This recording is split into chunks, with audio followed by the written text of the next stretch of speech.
Welcome to Jacket Jockeys with Justin. Hey. And we have a very, very special guest today, the illustrious. The other me. There's a second me and a third person today. Two me's. All right, two me's and a Justin. Fine. Justin. Fine. I'm the only one with a name I here think we today. have It's a a new title for the podcast. yeah. There's this Justin sandwich happening here. Justin between two me's. Oh, okay. I see. But hi, it's Claude. Oh, hey, Claude. Wow. Do I know you from such podcasts as? Yes, you do. Fill in the podcast. Yeah, fill in the podcast, and that's where you know me from. The Lost Lowdown, Mr. Yeah. Podcast. Dare I say the screenwriting podcast? Ooh. Hey, wow, look at that. So many. Who has time for so many podcasts? Blast from the past. I know, right? How does he do it? I'm telling you, it's hard to believe. But yeah, it's interesting being on this side of the podcast table, being the guest. Isn't it weird?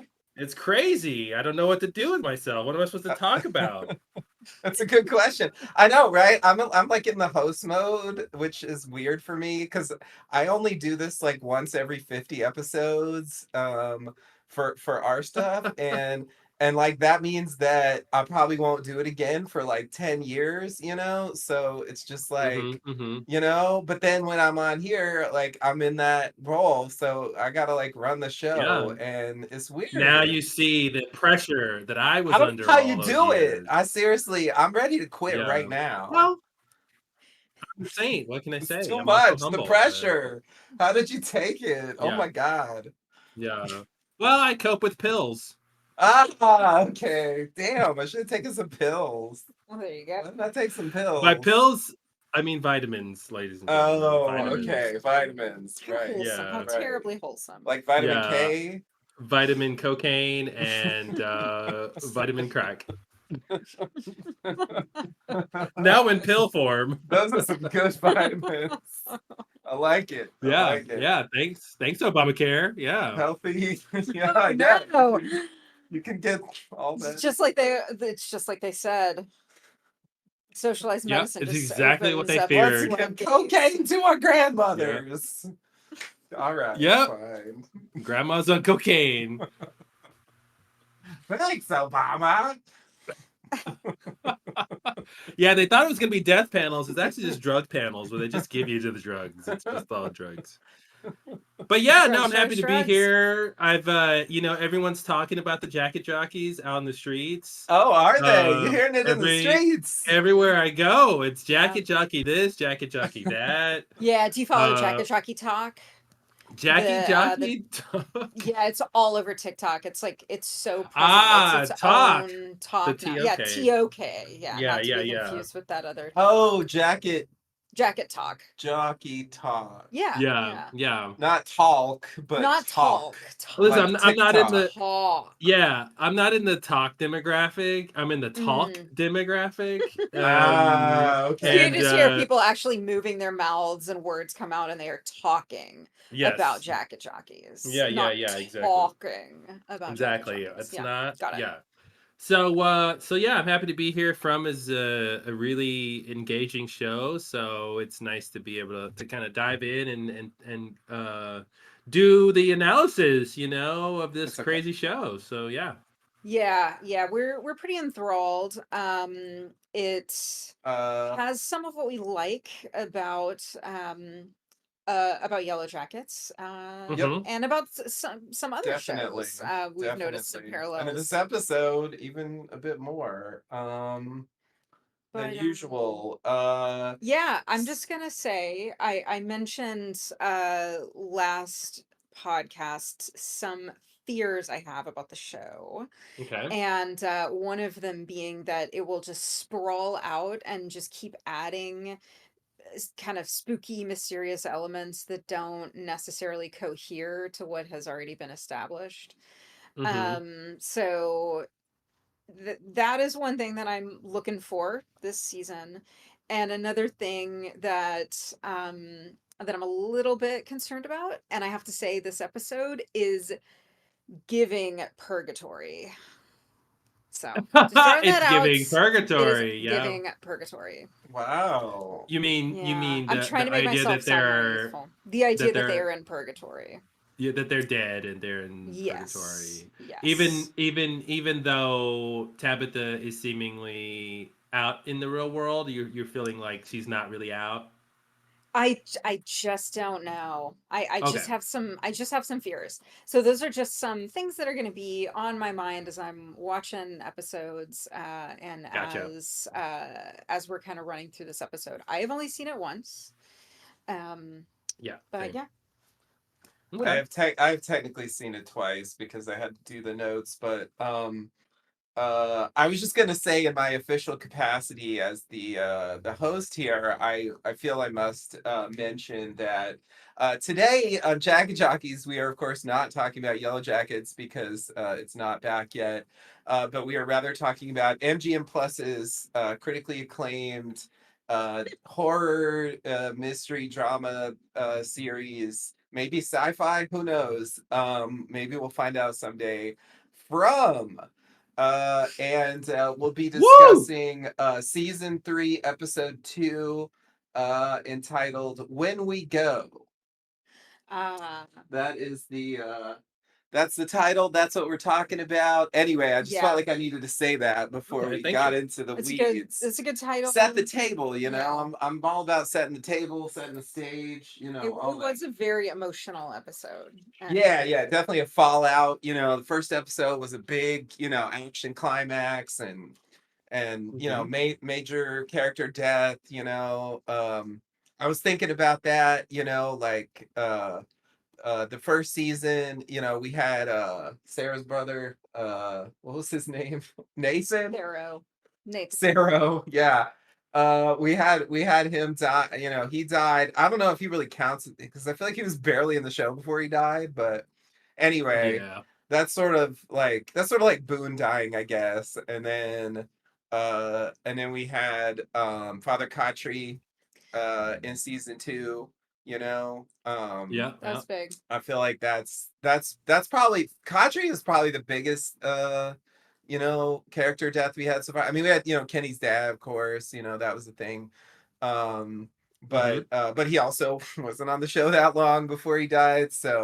Yeah. So anyway, this whole thing with Tianchin, with Kenny's mom, is yeah, sort of the first major character death of the season, and yeah, the last big one since Father Khatri, because like amazingly, I mean, there was that woman in the house where Sarah used to live who died in her dream, but like Oh I yeah. mean, she was not what I would call a major character, which is to say I think we barely met her once before she died.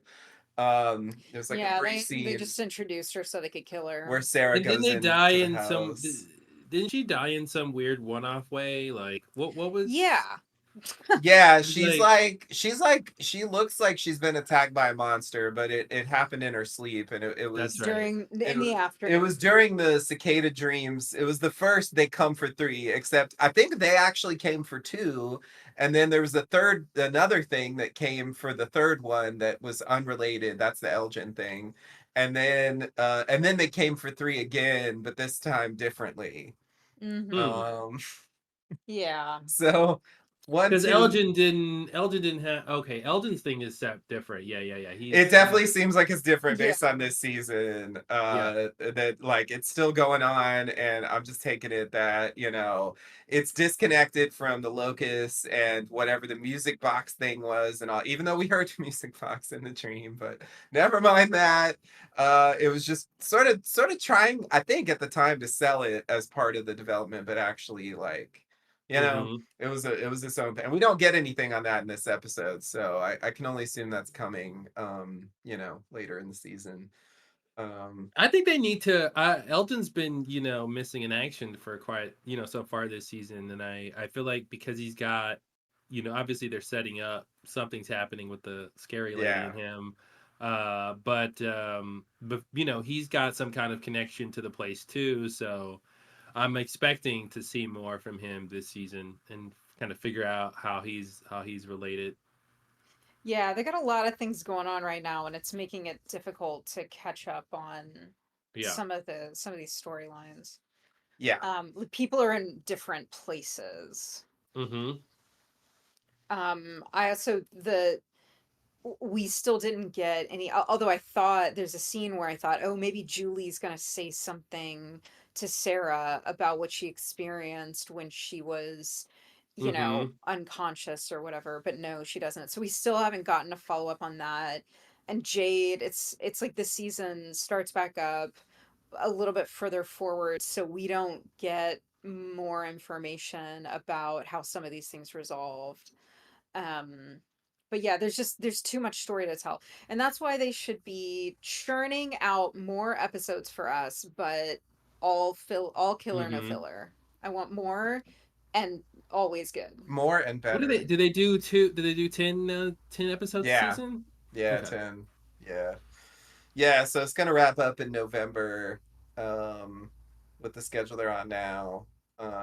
So yeah, yeah, it's a lot to juggle for sure. I mean, even Lost had characters that were less featured than others, and Mm-hmm. I mean, they even in their short seasons, they were at least doing 15 or so, so um Yeah. they had more time, and yet yeah, I think the number of characters for this show is similar. um and yeah, it's uh they just had time for that. I think the Tabitha thing also is sort of like messing with the time, because like they're going back to Tabitha in both episodes, and it takes time to do Mm-hmm. that, and it's totally disconnected from the Yeah. main stuff in the town and all that. So I feel like that also like limits time for anyone in the actual town. Yeah. um to a degree, there's only so much it can do with like 55 It's minutes or so. so, I am so intrigued about that plot line. Yeah, me too. It's Yeah, taken a that was the wild most turn. interesting one to me.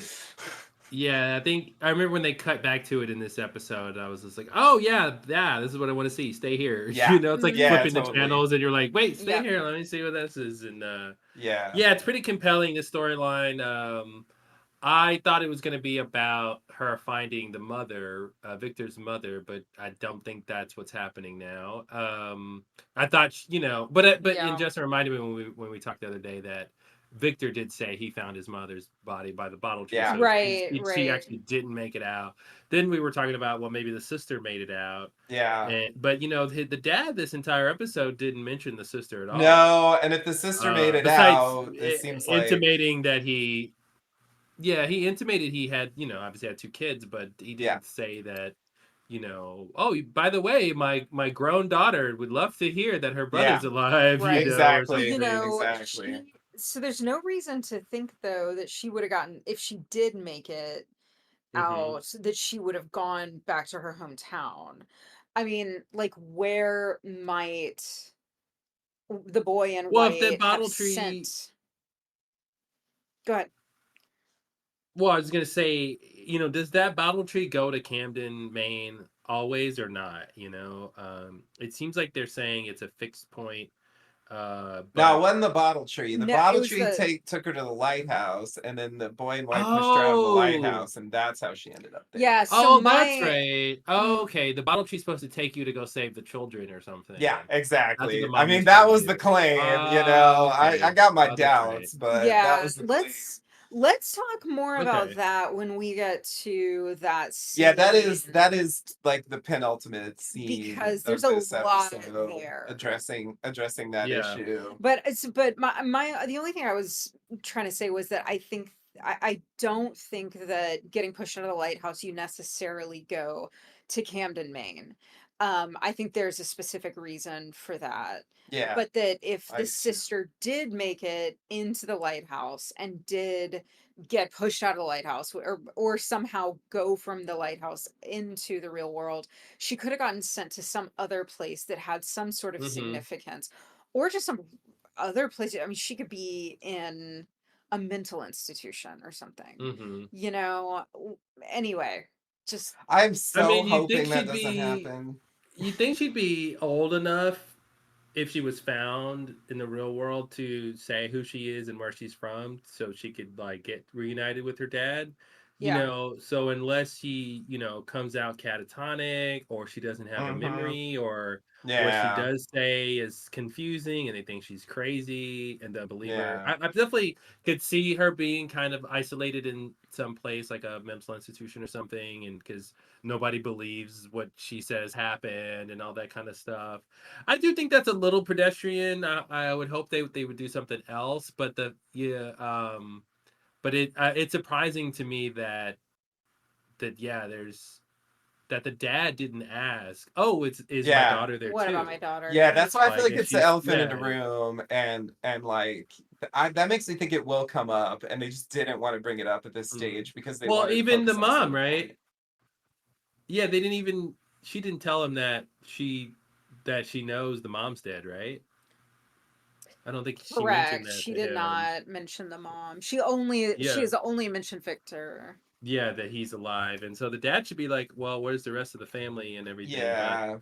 Um, Yeah, but I yeah, think I there's like I just too like that much to get storyline. to. Yeah, there's too much to get to, but I thought that played out pretty well. Though those scenes played out pretty well, and Yeah. we got a lot more backstory about what was happening with it. And the thing about the show, to Jenny's point, like the spiraling mythology and narrative, it's crazy because now we had the thing where Elgin had a sense of the danger of the place before he got there. Yeah. Yeah. Now we find out that the mother, not only was she seeing visions or information from the place before she got there, but it was triggered by an LSD trip, which Yeah. is like, huh? Yeah. Like, okay, what do you say? So if you open up your consciousness, like somehow then Yeah. that gave her access, but then is that separate or from being chosen by to get this information to, like, are those two things related or just a coincidence? Obviously the Yeah. dad wasn't chosen to get this information. Right. So it wasn't just the LSD trip. Yeah. Yeah. But it, Yeah. basically, yeah, it's like why choose her to do something she probably can't do, right? Which Yeah. makes me think Well, it's not really being chosen, but that's his narrative, which he was able to remember quite I think she vividly was for chosen being at 30 some years point. Very later. vividly. Yeah, Yeah, yeah. I was like, I feel like I would have written that where he had to sort of have a bit of effort to recall some of the story. Because how many people he hasn't told this story probably ever. Like I think actually does what he said. He hadn't told it since he talked to the cops when they disappeared. Yeah. So I don't know. It's a little 40 bit of a years. TV thing, but yeah, 40 years. So it's like you think he wouldn't quite remember every single thing she said about everything right away. But it's TV. What are you gonna do? They have only so much time. But Yeah. Yeah. Yeah. Yeah, they wanted to cut to the chase.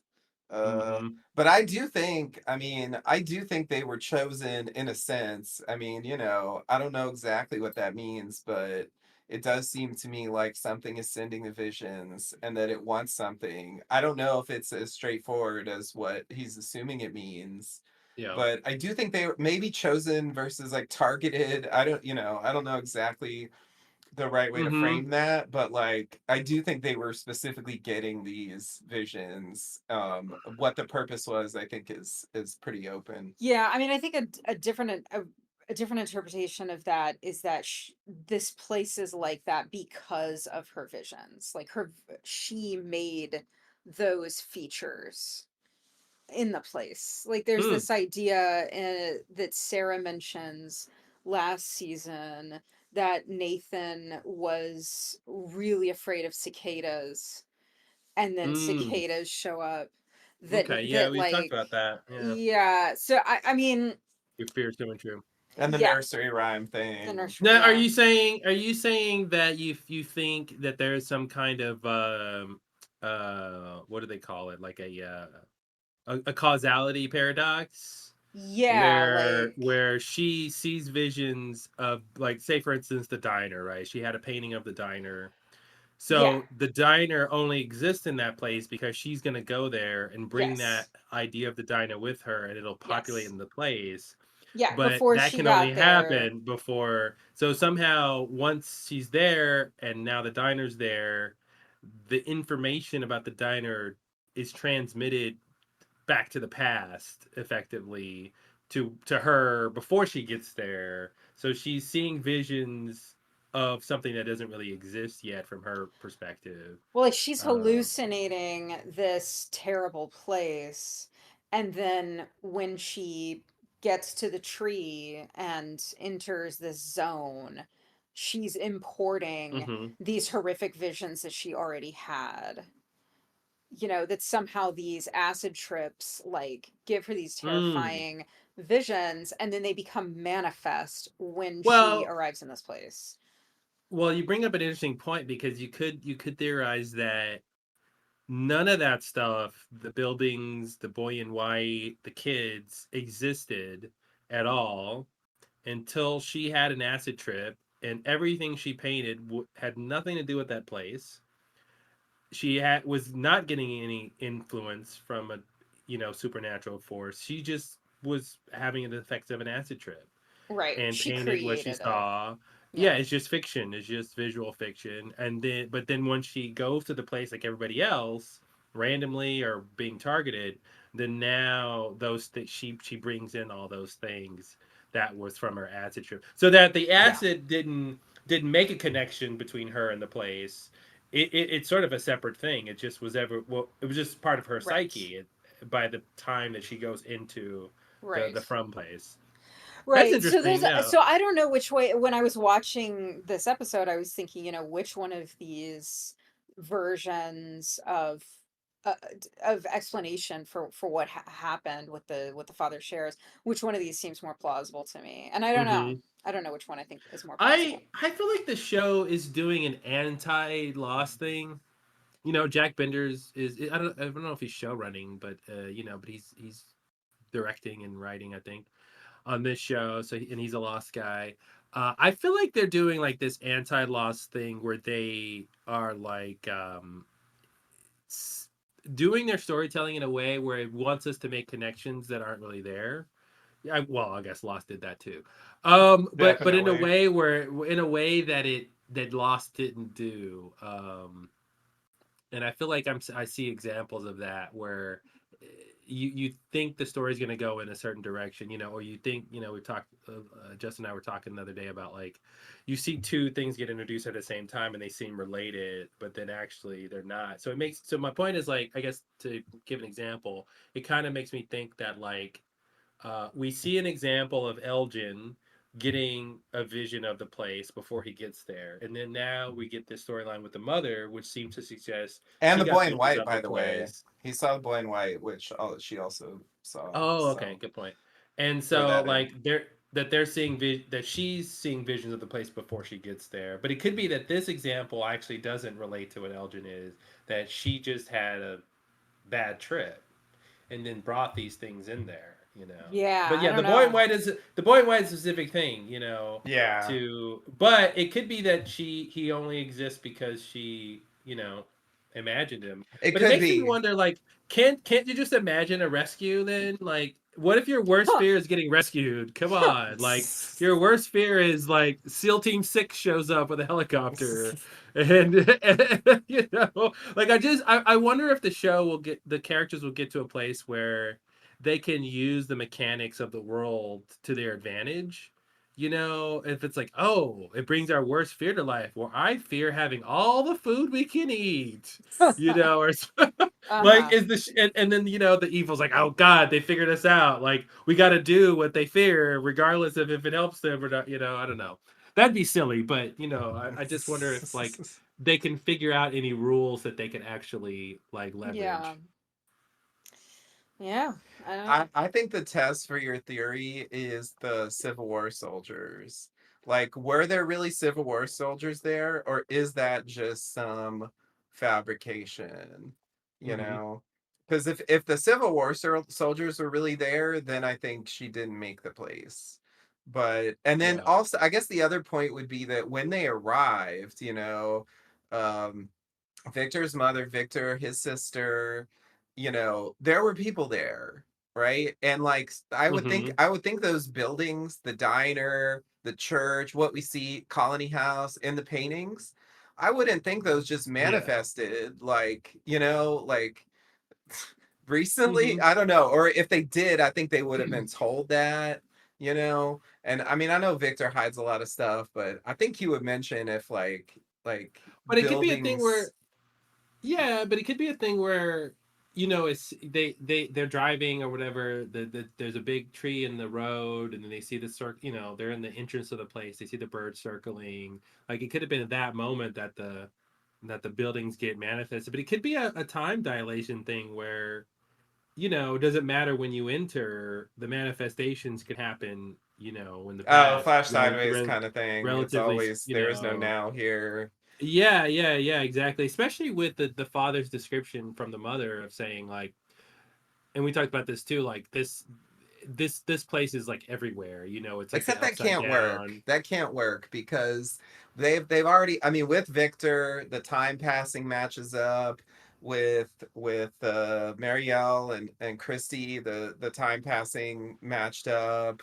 So like there is passage of time running parallel in the place. Yeah, but So it can't be sure. that those buildings, if they manifested 40 years ago, then they couldn't have been there before that. And the people who were there before that would have been, you know what I mean? They're experiencing time. So, unless it's like really complicated where the place is changing and they don't even realize it, like it's like Dark I City or think the place is something. changing.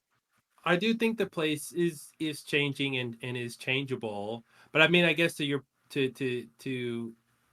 In terms of question the your point, buildings, in terms of yeah, buildings but appearing. where the building's not, I mean, either the buildings manifested at some point in time or somebody built them there because there was like a real town there, right? But I Yeah. think I think the fact that this place is you can get to it from anywhere, seemingly, goes to his point about it being everywhere. It's like a parallel dimension, right? The same way, kind of a thing we saw with Boyd when he was at the little ruin site or whatever, and he turns the torch on, and now he's in a different reality. He's in a different place somehow. Like that's the kind of thing I'm thinking could be going on. I do think the rules of this world are really really strange, and so I wouldn't put it past like buildings to exist, where there were none. But I guess you'd have to question like, what do you think? Like, what's the furthest back you can go, right? We have Victor and his family there. Mm-hmm. There was already people there, right? How long were those people there? At a certain point, there should be somebody to say, "Hey, yesterday there was no diner here. Now there's a Yeah. diner here," right? Because that Yeah. Yeah, and diner there's could have only been built, within the, in the earliest in like what the 40s, maybe the 50s, maybe, I mean, because it's like I an old feel fashioned like diner. right. Yeah. I feel like they can tell us whatever they want to. If they want to go down this road, they will Yes, come they up with can. an explanation.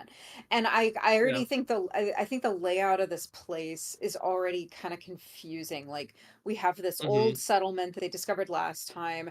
There's that circle of cars where they go in a previous Mm. season to get the Mm-hmm. drawings out of the trunk, and there's Mm-hmm. like the Victor put some of them there, but he said some of them were already there. right, and then these like Mm-hmm. underground like bunkers that are kind of here and there, and Mm-hmm. that ruin that is not the same as the lighthouse. So like Mm-hmm. there's like an archaeology of this place, Yeah, and and I'd there's a love like a main map. town.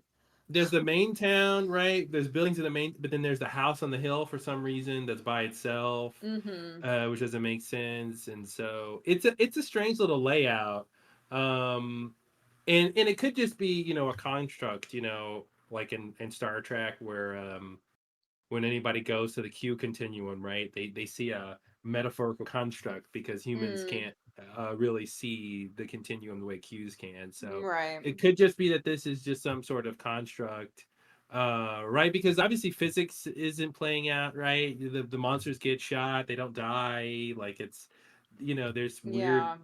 rules about things, that also it's snowing now. Can somebody just acknowledge Right. that The it tree wasn't moving snowing thing. before? Like, was it not? Did the snow come out of nowhere, or is it just me? Like, It got cold really fast. It's been like 5 days since they were like the leaves are turning and it's starting to get mm-hmm, chilly and now it's yeah. snowing. And now it's snowing, and I'm Um like, is this just the evil turning up the heat? to speak. Turning up the heat by turning Yeah. it down. Turning down, Yeah, yeah. yeah, Yeah. exactly. Making it, yeah, trying to break Boyd and them Mm-hmm. by because here's the thing, if you thought your crops were not going to grow, they're definitely not growing in the snow. So that's out. So they've just X that. I mean, obviously the crops were bad before they needed, that they set up the whole thing before what now they only have the animals left. um and then but now it's like, okay, they found the new the new food at the lake, which is another new location, right? Yeah. And they're like, oh, all the food, I'm sure, Justin, you were rolling your eyes when you saw that, because we were talking about that before, Yeah, I of told like, Jenny you called that. Like yeah, that like there would be something maybe like let's, that where they find food. yeah, just find enough food. And Yeah. where's wild cabbage just growing? Just like, Wow. okay, all right, From guys. world, I don't know. Right, because cabbage is not gonna like reseed itself. Like there are Mm-hmm. some Mm-hmm. foods that grow and like if everybody was to Yeah. vanish, they would just reseed and they would just keep growing. Well, Like tomatoes. What? Mm-hmm. counterpoint, electricity doesn't usually generate itself either. That's true. So, Potatoes, Mm-hmm. potatoes would reproduce themselves. Like they would just keep growing abundantly. But yeah, I don't know. I guess Mm-hmm. I'm not a It was cabbageologist. just a, But, it yeah, this place is not normal. You are correct, but it yeah. was just like, okay, so it seems logical. Like, okay, there are these old cabins, and then nearby there's a garden. It would make sense. Like, oh, I bet the people who lived here grew this garden. Mm-hmm. But then where are But I get they? it How didn't long have they it been didn't gone? it didn't come across to me as a garden.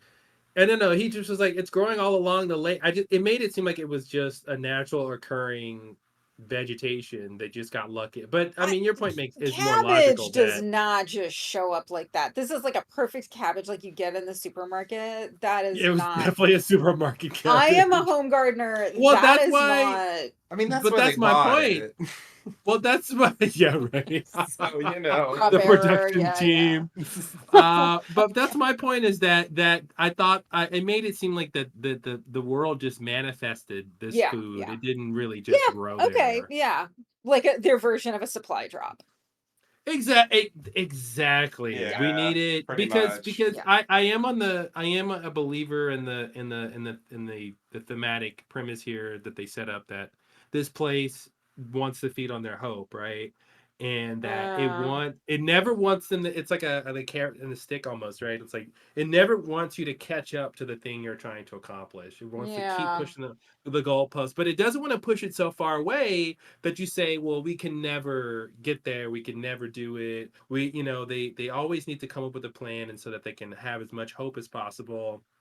And it's like this science experiment where they have to, the evil or whatever has to put in enough roadblocks and enough hurdles to make them fight for it and to fight to survive, but not enough that it seems insurmountable and they should just all like commit mass suicide. And that, Right. like, hey guys, the most humane thing, the most logical thing to do is let's just all kill ourselves and be done with this hell, because we can never get out of here. We will just watch each other get killed one by one, and let's just, and so I don't think the evil wants them dead.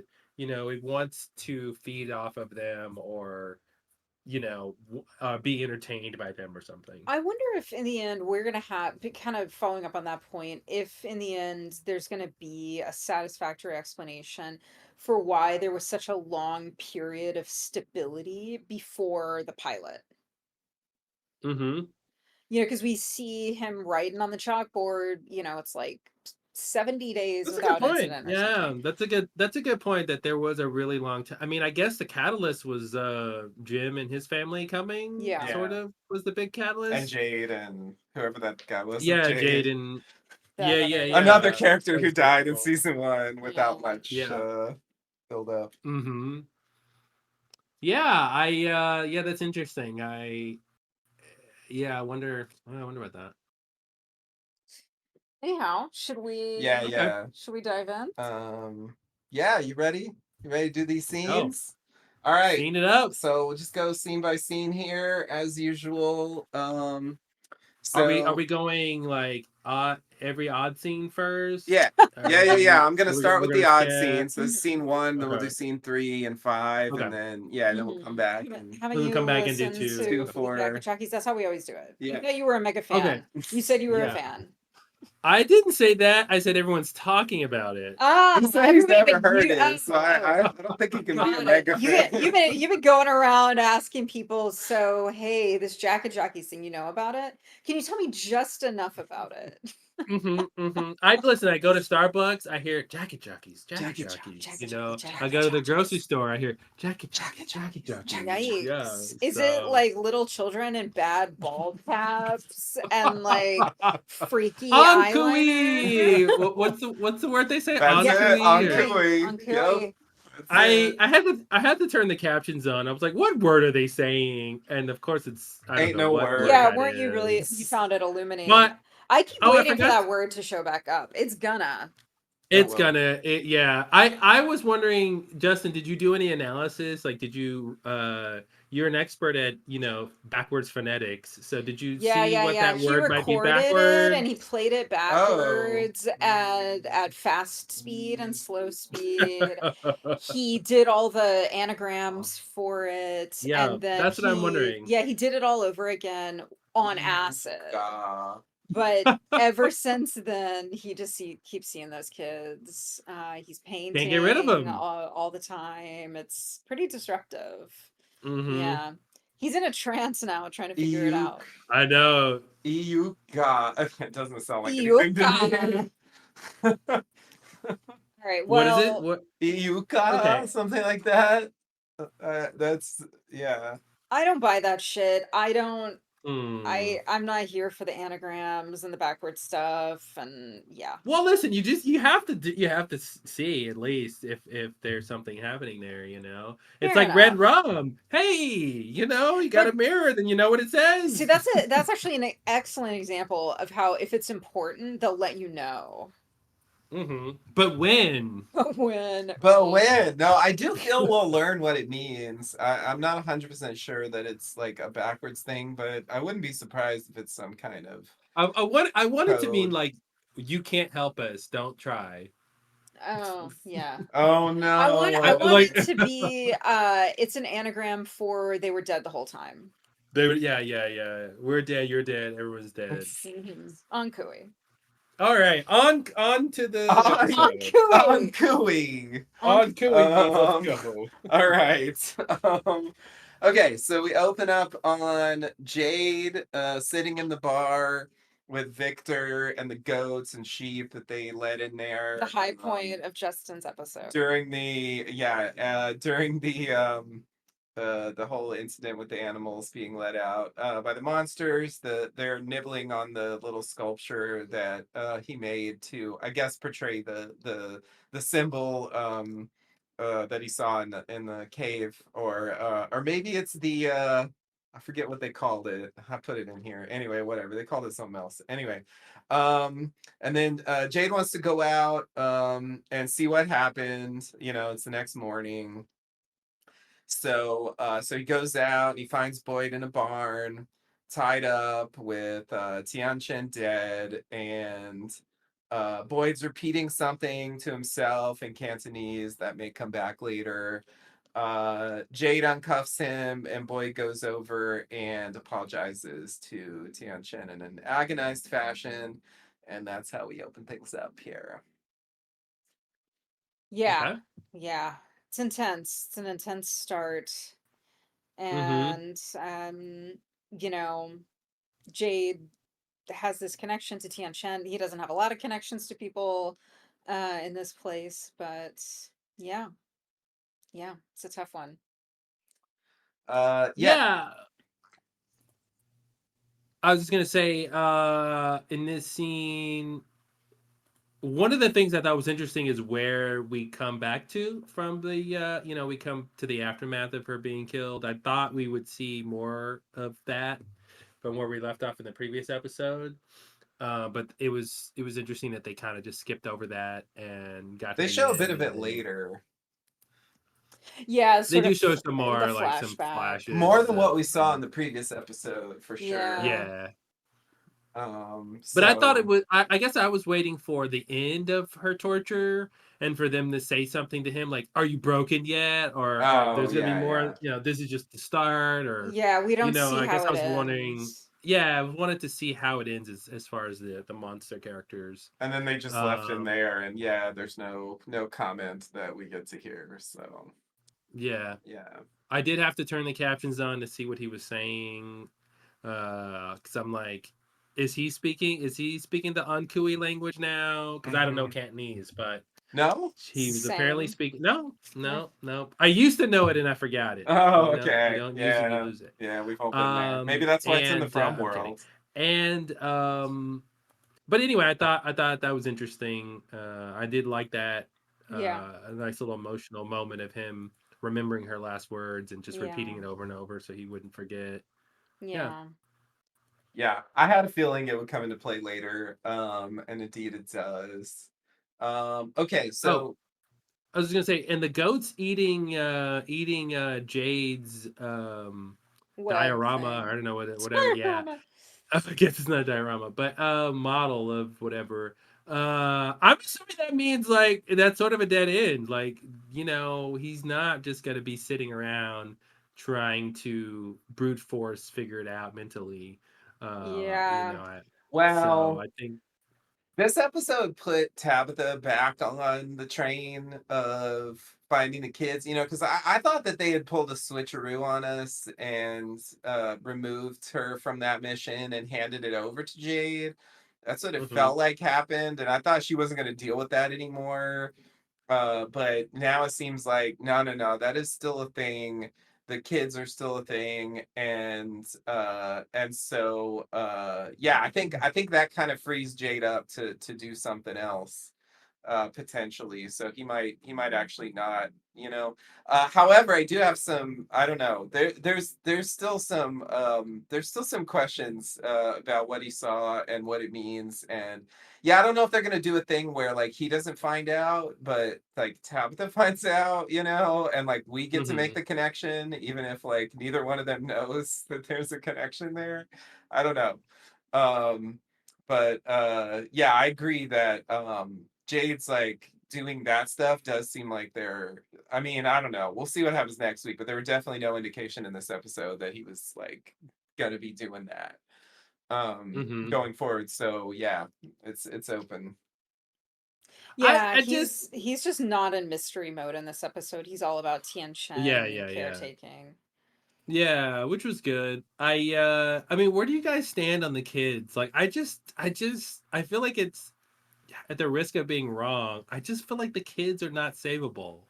I feel like whatever that is something about the past, but it's not that the kids are somewhere being held, and if you can Well, find them and release them, that ends everything here. Like I just don't think that that's the story. oh, I agree that that's not going to end everything there, but I'm not entirely not convinced that there aren't some kids trapped somewhere as a part of this.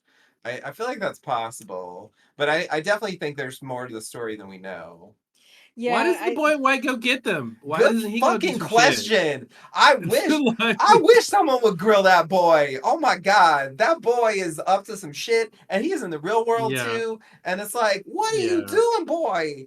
Like yeah. I don't understand. And he doesn't appear in this episode at all, but yet he's looming because he was appearing to Victor's mom, and she Yeah. painted him, and like and he was in Elgin's dream, and like he's been like mucking about this whole time, and it's like Mm-hmm. this is the only way. And it's like, what are you talking about? Like, what's Like, your deal? he didn't even need to say anything. Just do your business. Don't Yeah, don't drop crazy mysterious statements. Like, just do your exactly. business. But if it's not for the fact that Tabitha has seen the boy in white, I theorize that he's Thomas. You know, Yep, yep, yep. um, I was thinking the same thing. And that's what I was gonna say about the kids. The ending of the episode. Again, we could go back to seems like there's a connection, but there isn't. That's possible. But it did make me think that like, oh, could these be like kids who died tragically or something? Like some kind of weird connection with Thomas. Like could they mhm. be heading for something along those lines? I don't know. it seems like the possibility is there. Yeah, that the Thomas call is Mm-mm-mm. perplexing for several Mm-mm-mm. reasons. And the Thomas call was why Purgatory came back on my mind. Yeah.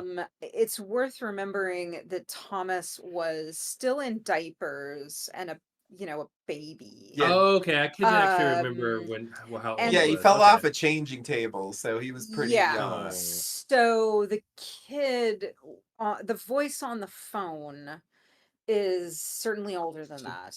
Yeah. Yeah, I that came Possibly across the to me as sorry, go age. ahead. Well, I was just gonna say possibly the age that Thomas is supposed to be at this point, Supposed to be Yep, now, which would make but sense. that would make it sense for still sure. He was feels a younger than little Ethan, bit. so Yeah, yeah, yeah, I think that's all fake. I just there, unless they show me something hard, yeah. that's just the evil fucking with him. But I I don't think that that's Thomas. I think honestly about the your original claim that you're not really buying that there are kids to save from a tower. I mean, I think we've been given so little reliable information to this point that I couldn't Mm-hmm. possibly guess whether that's going to be, but I mean, I think that it could be something metaphorical. Mm-hmm. Um but the question of the kids that we see in the cages, or the kid we see in the cage, the Ankhui kids that we see, by the porch and outside of the tunnel Yeah. entrance, and then the boy in white who looks different from them. But isn't yeah, he's not in trouble. He's not captive. He's a no. child who's in He doesn't say captivity on cage. Kui. And we don't He know doesn't. what his motivation is. I mean, he's Mm-hmm. telling Sarah things. He pushed Tabitha out the Sent the dream window. to Elgin, Sent the seemingly. yeah, and sometimes he talks without moving his mouth, usually. Um, and Yeah, I he's don't know if like, they Did it? forgot. I don't know if they I don't forgot about remember that. that. I didn't Yeah. remember that. yeah, It Okay. yeah, happens in season one when Boyd goes out with Sarah. Uh when Hmm. it's like telepathic she sees him communication. and he communicates with her Oh, telepathically. but that makes sense for her though, because she's got that power. Okay. Yeah, Okay. And appears to Victor and right. to the Mm-hmm. kid, Ethan, Ethan. yeah, And he yeah. seems to be undead, right? Because he's been a boy for a For the long whole time. time. Yeah, she was Mm-hmm. Victor's mom was already drawing him like that, and that was 40 years Yeah. ago. Yeah, And So here's the thing: if this place wants to feed on hope, then a story about captive kids is a great story. Kids, especially kids you can never find and never save. But if you just keep looking for them and having hope, then the whatever can just keep feeding on you. That's kind of where I'm going with this. It just everything just seems it this seems like a show where it's not even like lost in a way where I don't think that the characters can win. I mean, they actually talked about that in this yeah, episode. Like, I don't think they can win in a traditional sense. The most they could do is maybe escape. But I do think to the story that Victor's dad told, that this place is everywhere. It's not like, oh, we'll just leave America and be far away from it. No, this is a place that's connected to the fabric of reality, yeah, like Twin Peaks has places like that, right? Different realities you can get through different methods, and it's not, you know distance is a term that doesn't really make sense, because it's like subspace or something like from Star Trek. It's like everywhere but not accessible in certain ways. But that's so I don't know. I guess my point is like I'm feeling like the show is just, first of all, it's such a sadistic show. I'm just like feeling bad for these people. It's just like, just the worst things are happening all the time. In Lost, you had some reprieve. You'd had some poker yeah, games. golf, Some golf. You'd had a little yeah, boar hunting. ping pong, Yeah, yeah. But here it's just like horror all the time, which fixing goes the to the purgatory. car. It goes to like the purgatory idea, but I guess like again, purgatory would only make sense if Tabitha isn't really out of the real world or Yeah. isn't in the real world. Yeah, yeah, which is my greatest fear. And why does falling from the tower even put you back in the like? Why does it's almost like because Yeah. obviously It's the only way.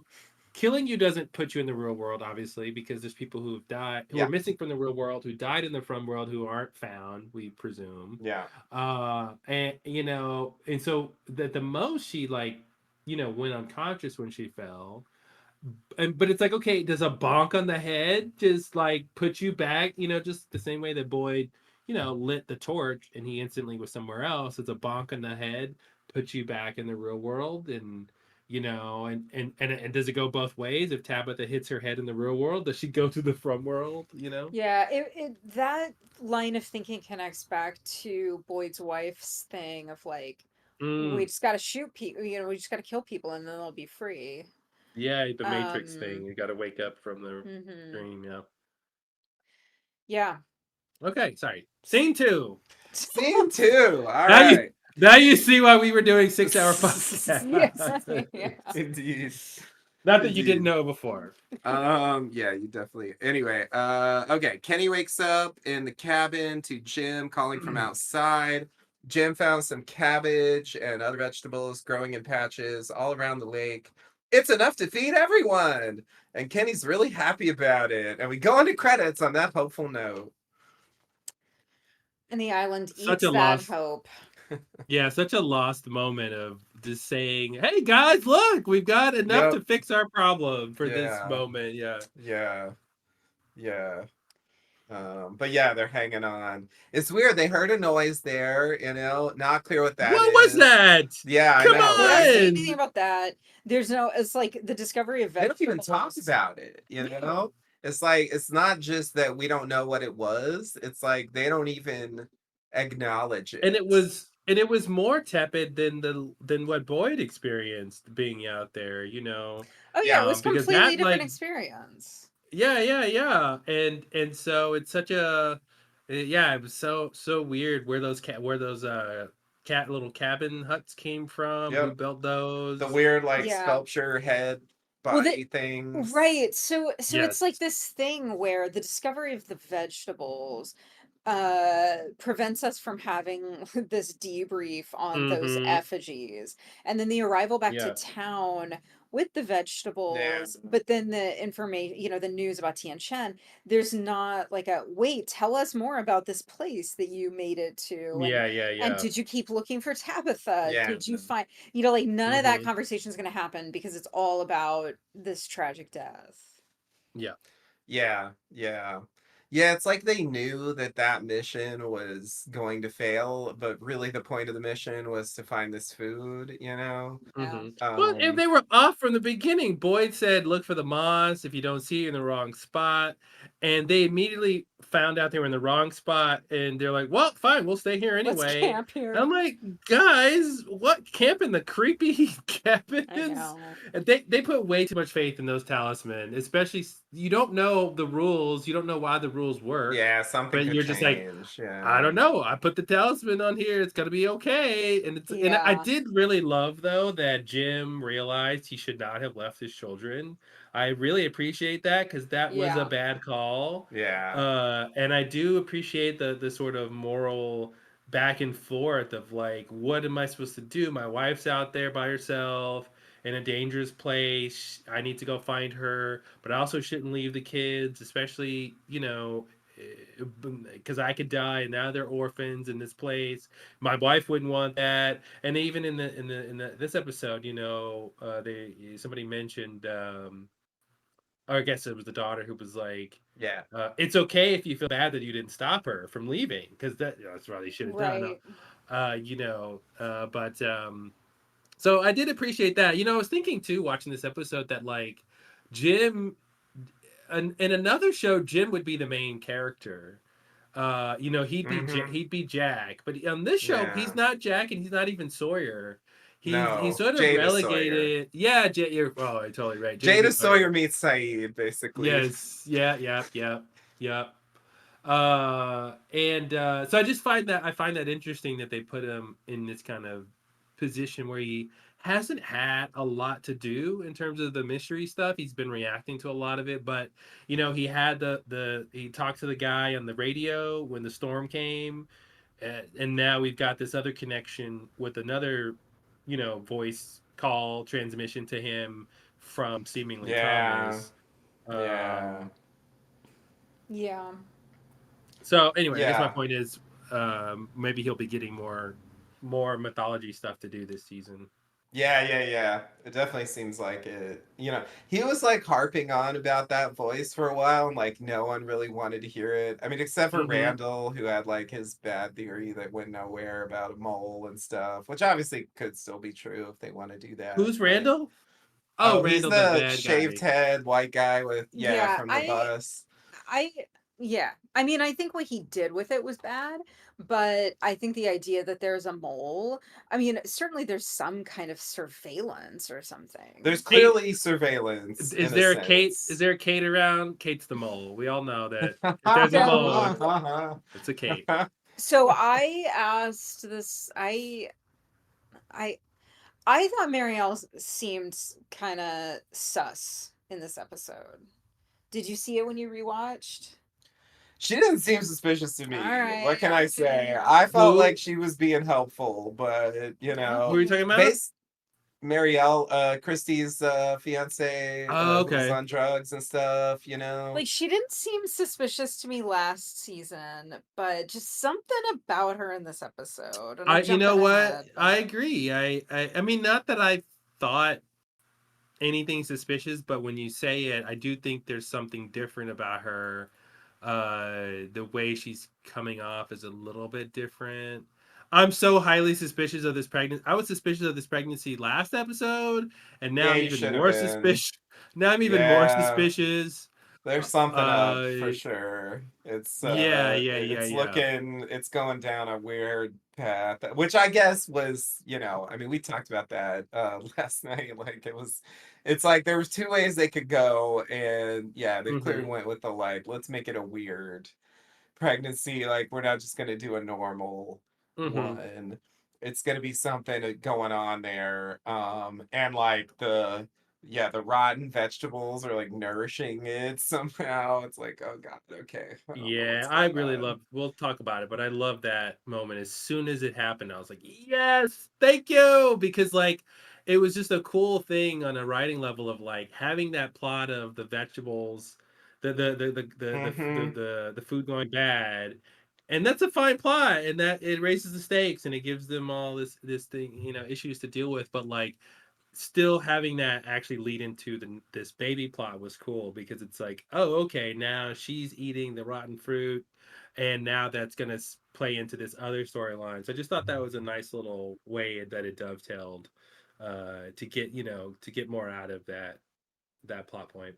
Yeah, yeah, yeah. Then just like the vegetables are spoiled. The They need food's another bad, food yeah. The source. end, Yeah. yeah, Yeah. exactly, yeah, Yeah, I agree. I agree. And also just the pregnancy plot, like, it was like, why are they doing this? yeah.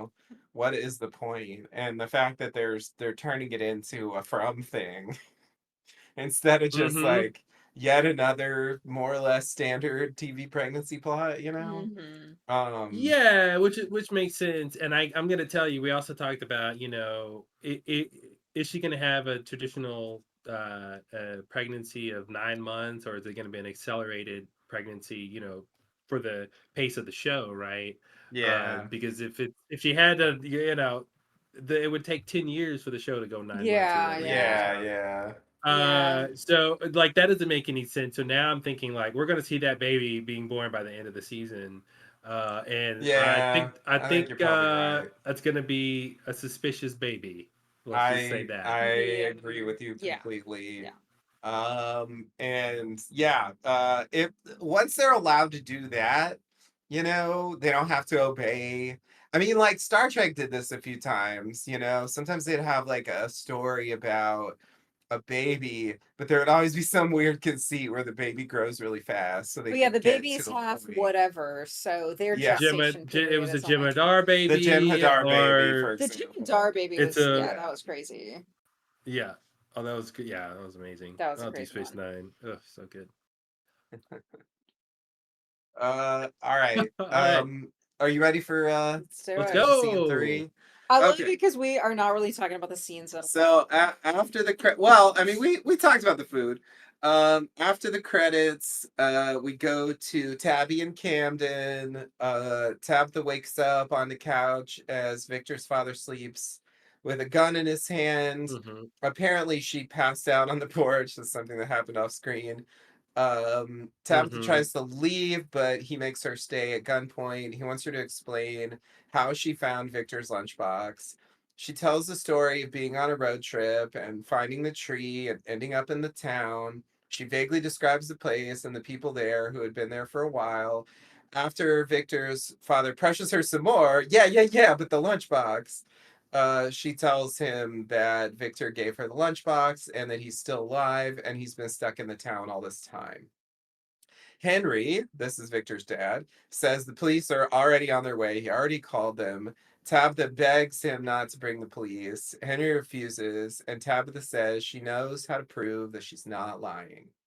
And I will give credit. And when I say give credit, it's going to be crappy because I don't remember what I'm supposed to give credit to. But someone out there on a From podcast that I listened to from last week was like, "Okay, I'm Tabitha. How do I prove that I really went through this stuff?" And Mm-hmm. and the point was like, what I do is I name all these details about all these people that I knew there, Yeah. and it's going to be like, how do I know all this stuff? And they look them up and they're all missing, and it's like, okay, like Yeah. that's at a certain point it becomes more convincing. Of course, in this case, that's not actually what worked, but I mean, yeah, Yeah, she's because you can lucky. still trick. Yeah, that could still be a because all you have to do is go look up 10 missing people's profiles and then Yeah, remember details. exactly. She's lucky Yeah. that she looks so sympathetic because, Mm-hmm. if this were her husband had ended up back in the real world, he would have just been arrested for being a kidnapper. Mm-hmm. It's like, oh, really, Absolutely. all these details about missing people and you have a missing kid's lunchbox.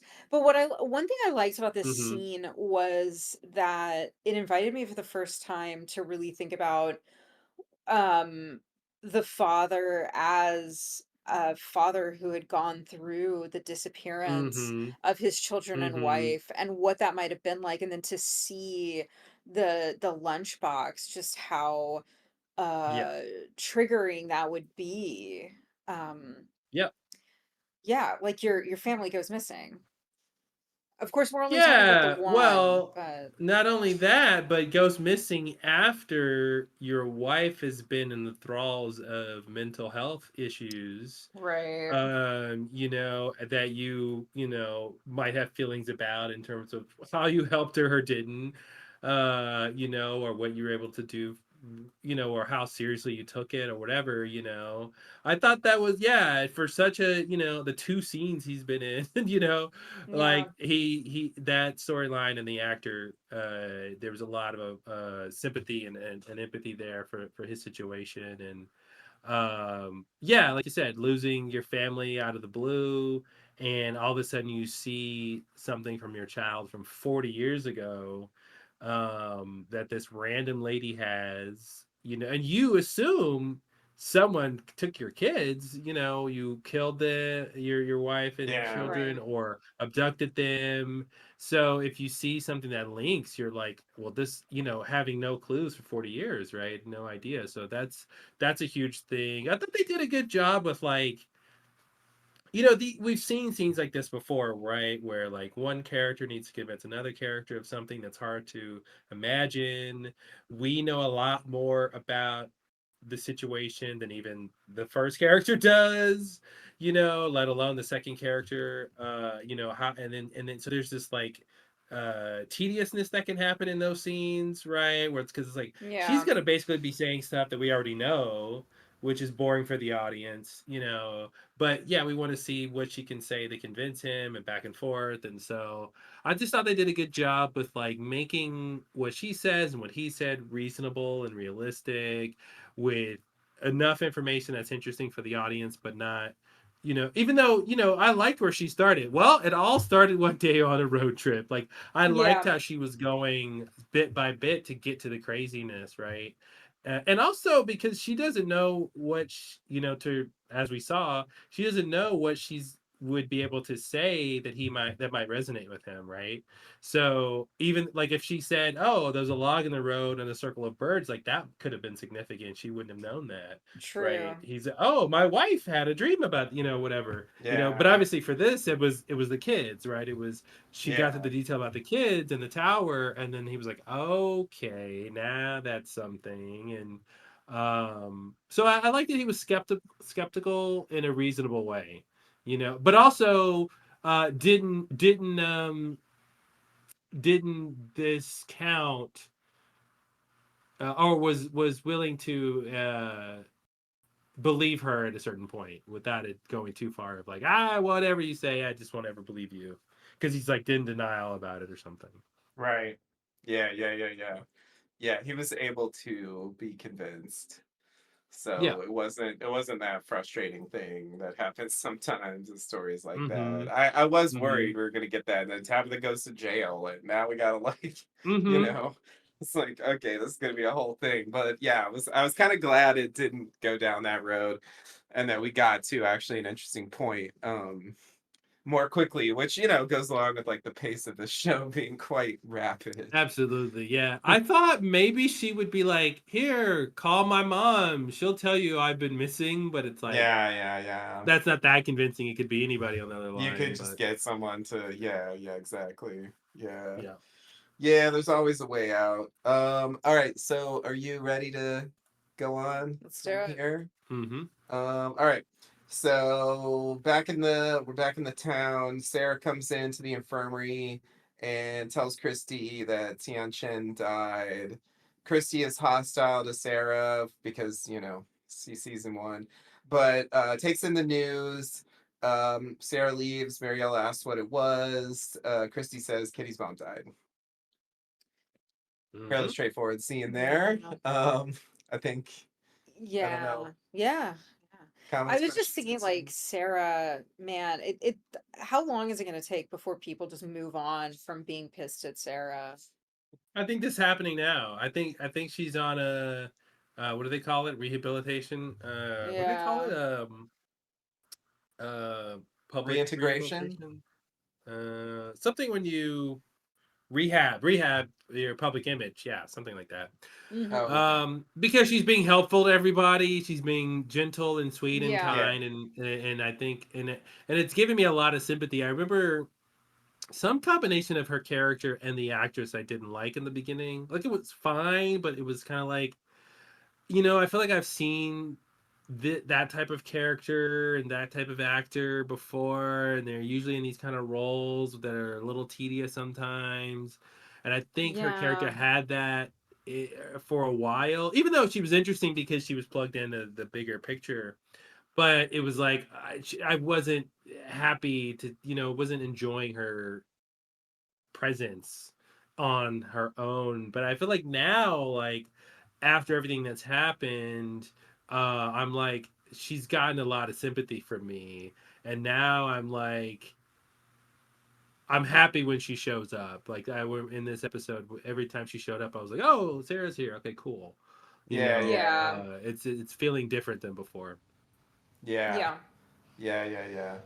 Yeah, the voices thing was a rough time. I guess, yeah, Yeah. it was just so extreme that I guess they don't feel like they can let her off the hook too quickly. But yeah, by the end of the Mm-hmm. episode, Christy is being nice to Sarah. So I do think you're right that Mm-hmm. she's she's on a path to getting forgiveness. But I think they just felt like they had Yeah. to Yeah. really slow walk it to make it seem Well, reasonable. Yeah. Instead of just yeah, I having think like the Ben show up in the camp and like they're just like, well, Ben's here now. Oh well, I don't know.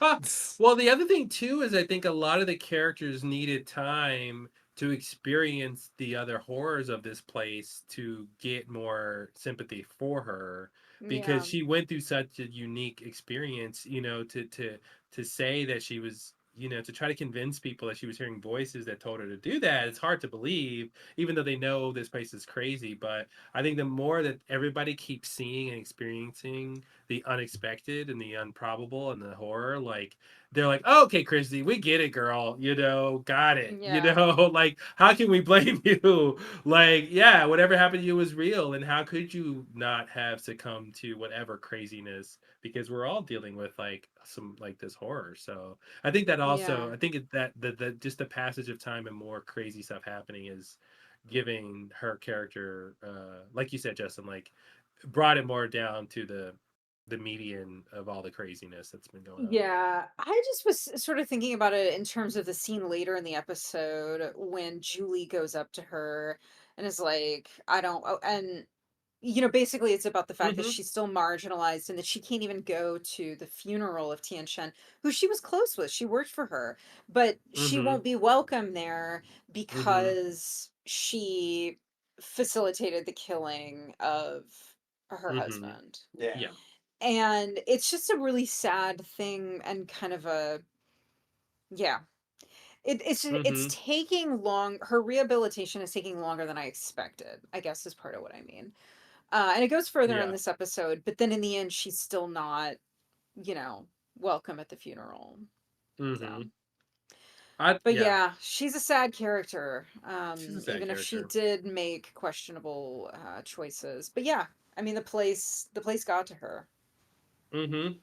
Yeah, and Yeah. it's just such a great question. Like, what are you supposed to do? Like, you're getting influenced in a Yeah. way you've never been able to prepare for or have any guidebook for. This isn't normal stuff happening. Right, and will we ever get a more robust explanation about the voices that she's Mm-hmm. hearing? And also, why are certain people Lost was like that too. Why are certain people special? Because if Right. the you know if you can make anybody do anything or try to convince them just through telepathy or whatever, then they should be doing that to everybody. Driving everybody crazy or saying you can get what you want if you do this XYZ. So is it Yeah. really only certain people are susceptible, or they only target certain people because they're like they just have different tactics that they're playing. And I don't know if it's a plural they or singular they. Yeah. um but I do wonder is if there will ultimately be multiple evils, and that's why there's multiple like Yeah. tactics and strategies being used. Yeah. I think that's pretty plausible. Yeah, that seems plausible to me. Hmm. Like a Oh pantheon man. of evil beings that are just like, Mhm. I'm doing this is what I did to them. Oh, this is what I'm gonna do to them. You know. Yeah. All right. So you only thought it was a All straightforward right. scene. Yeah, no, I was wrong apparently. Yeah. Uh Straightforward scenes are great to talk about other things. Right. sure, sure. It was vaguely related. Okay. So we see Boyd and Jade taking Tian Shen's body to the church. I actually had a thought about this that now I'm not so sure is true. I'll say it at the end. Boyd carries the body in and lays it down. Boyd says she should get buried with her husband. Jade asks why the monsters didn't kill him, meaning Boyd. And Boyd says they wanted him to watch. Mm-hmm. Yeah, so I was curious because they do this thing on Yellow Jackets where it's winter and so they can't bury Jackie's body and they put it in the meat shed, to wait it out. Mm. And so I was wondering if they were trying to say that here. Like I don't I know. guess you're right, because when they said when we leave you're coming with us, I was like, huh? No, no, no, Oh, no, that's a no. separate That thing. that that line is a reference to so you're talking about when Jade says to Tian Shen, Yeah, um, you come with so that's a reference to this episode when um It's the title too. it yeah, is a title. Yeah.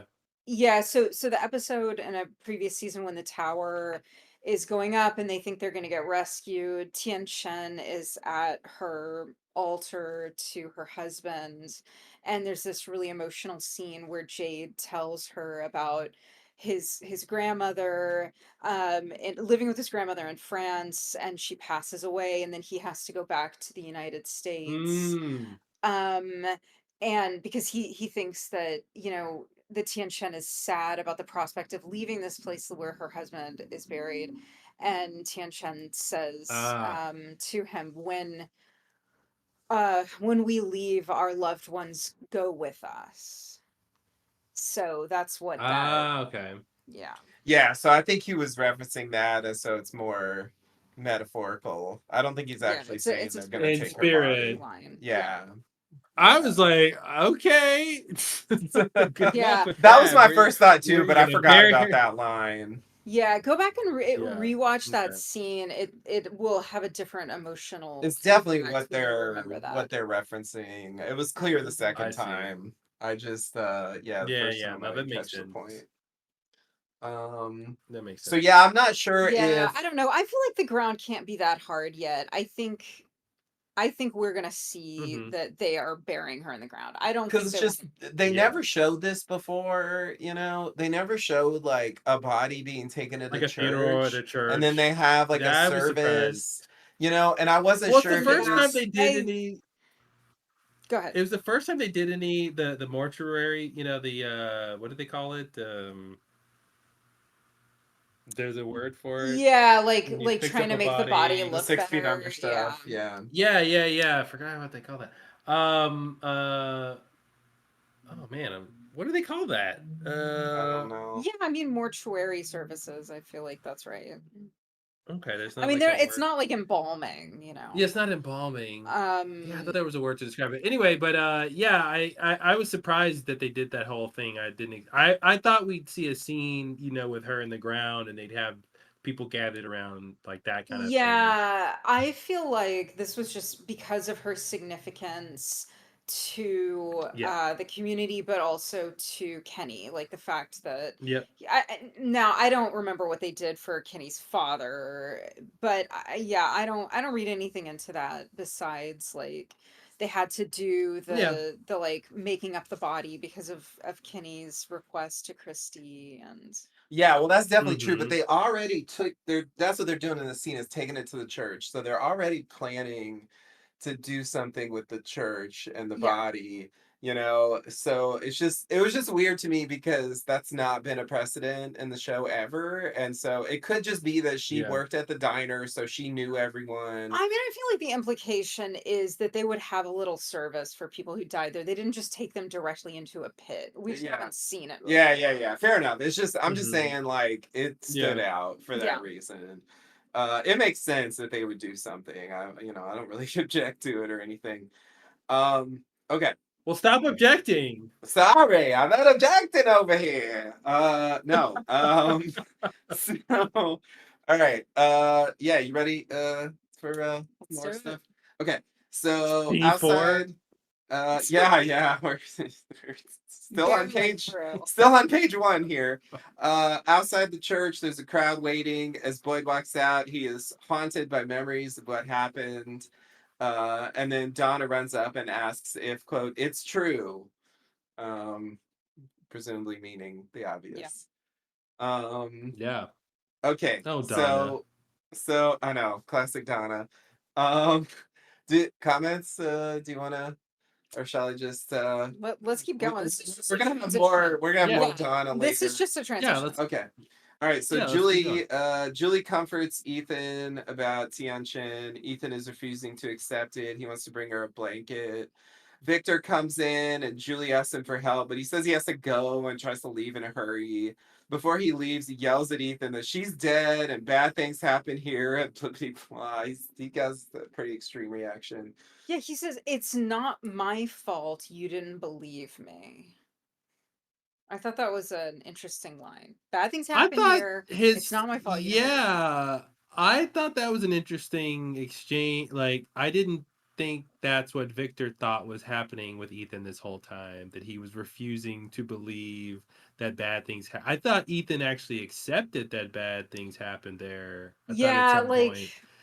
like he Uh think yeah, like Victor thinks that if people just took more seriously the threat, because there were like a couple of episodes ago maybe when Victor's like things are changing, the leaves are turning, we have to go because when things Mm-hmm. change here, bad things happen. But it's not like he Mm-hmm. presented a concrete plan of like bad things are happening Yeah. when change happened last time, all these people died, here's what we need to do. There's no here's what we need to do. There's a we have to get out of here. Yeah. Out of here He doesn't where? know.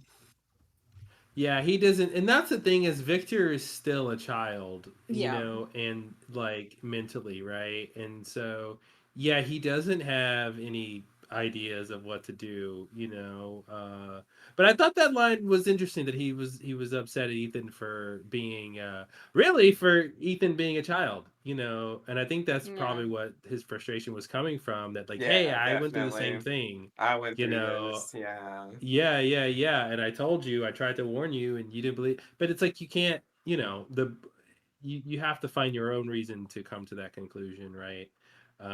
Somebody can just, you can't be told what the Matrix is unless someone tells you what the Matrix is, as they say. Unless Lawrence Fishburne is there with those sunglasses. Yeah, exactly. He can tell you, but no one else. Um, but yeah. Anyway, yeah, that's what I was gonna say on that. So Uh, where did Victor Grow up, go? Ethan. Grow up, man. Yeah. So Victor's okay. gone now. That's Um, it. So I'll march on here. Okay, so we go back to Tabby Yeah. and Camden. We see Tabitha showing Henry some web pages. We see the missing Matthews family as she recounts stories of other people that she knew from the town. Henry thinks she's lying. She says Victor helped her escape and he's a good man, etc., etc. She mentions that she was supposed to save the children locked in the tower, and she describes seeing the children and that Victor told her about them. This catches Henry's interest. As Tabitha is going on, the police arrive, but Henry decides to send them away. He comes back and reveals that the gun wasn't even loaded, and he says he'll make something to eat. So yeah, so that's a big turning point. I will say that it was my opinion watching through season 2 that the transition, like, I looked up the lines too, like Victor didn't know specifically what Tabitha was seeing. I think he just assumed that it was the same thing, and then she did too, and I wasn't convinced that it was true until this episode. I mean, when we see the paintings, I'm like, well, okay, it's the same kids for sure. Mm-hmm. They are seeing the same thing, Mm-hmm. and it is related. So anyway, I was just like, when she said Victor told me that her mother, it's like, no, that's not what happened. Like, he didn't tell you that that's what your visions were, because he did. I don't think he knew that. He just said what happened to his mother, and you assumed that it was connected to what you were seeing. So Yeah. anyway, it was Well, slightly now we know wrong, the and now it the bothered me, and I just had to say it. yeah. Yeah. It's not a big Yeah. deal because, like I said, they are actually connected. So I'm not going on that road anymore of like, Mm-hmm. oh, they just apparently, like you said earlier, sometimes they do Well, this. here's a connection I just thought about, and I wonder if it holds true. You guys have rewatched the previous seasons. I haven't yet, but it seems like so far. I mean, there's only two examples, but it's only mothers of children who have been getting Yep. the visions about saving the children. Yeah, it does sound that way. Yeah. Yeah. Yeah, that's how they portrayed it. Like it's Yeah. a specific thing. Mm-hmm. And it makes sense for the place, if it's Oh all about like shit! Well, there you psychological. go. Yeah, because and then that's why Jade has a mental puzzle he can't solve because he's a brainiac, right? He thinks Oh he's a yeah, yeah, genius, yeah. that he can Right. solve any problem, but here's a problem he Right. can't solve, Yeah, right? So yeah, that's yeah. his unattainable goal, right? To Mm-hmm. elicit more hope for the world to feed on, presumably, and then the mothers being sent on a task to find children that they can't find. Mm. It could be their thing.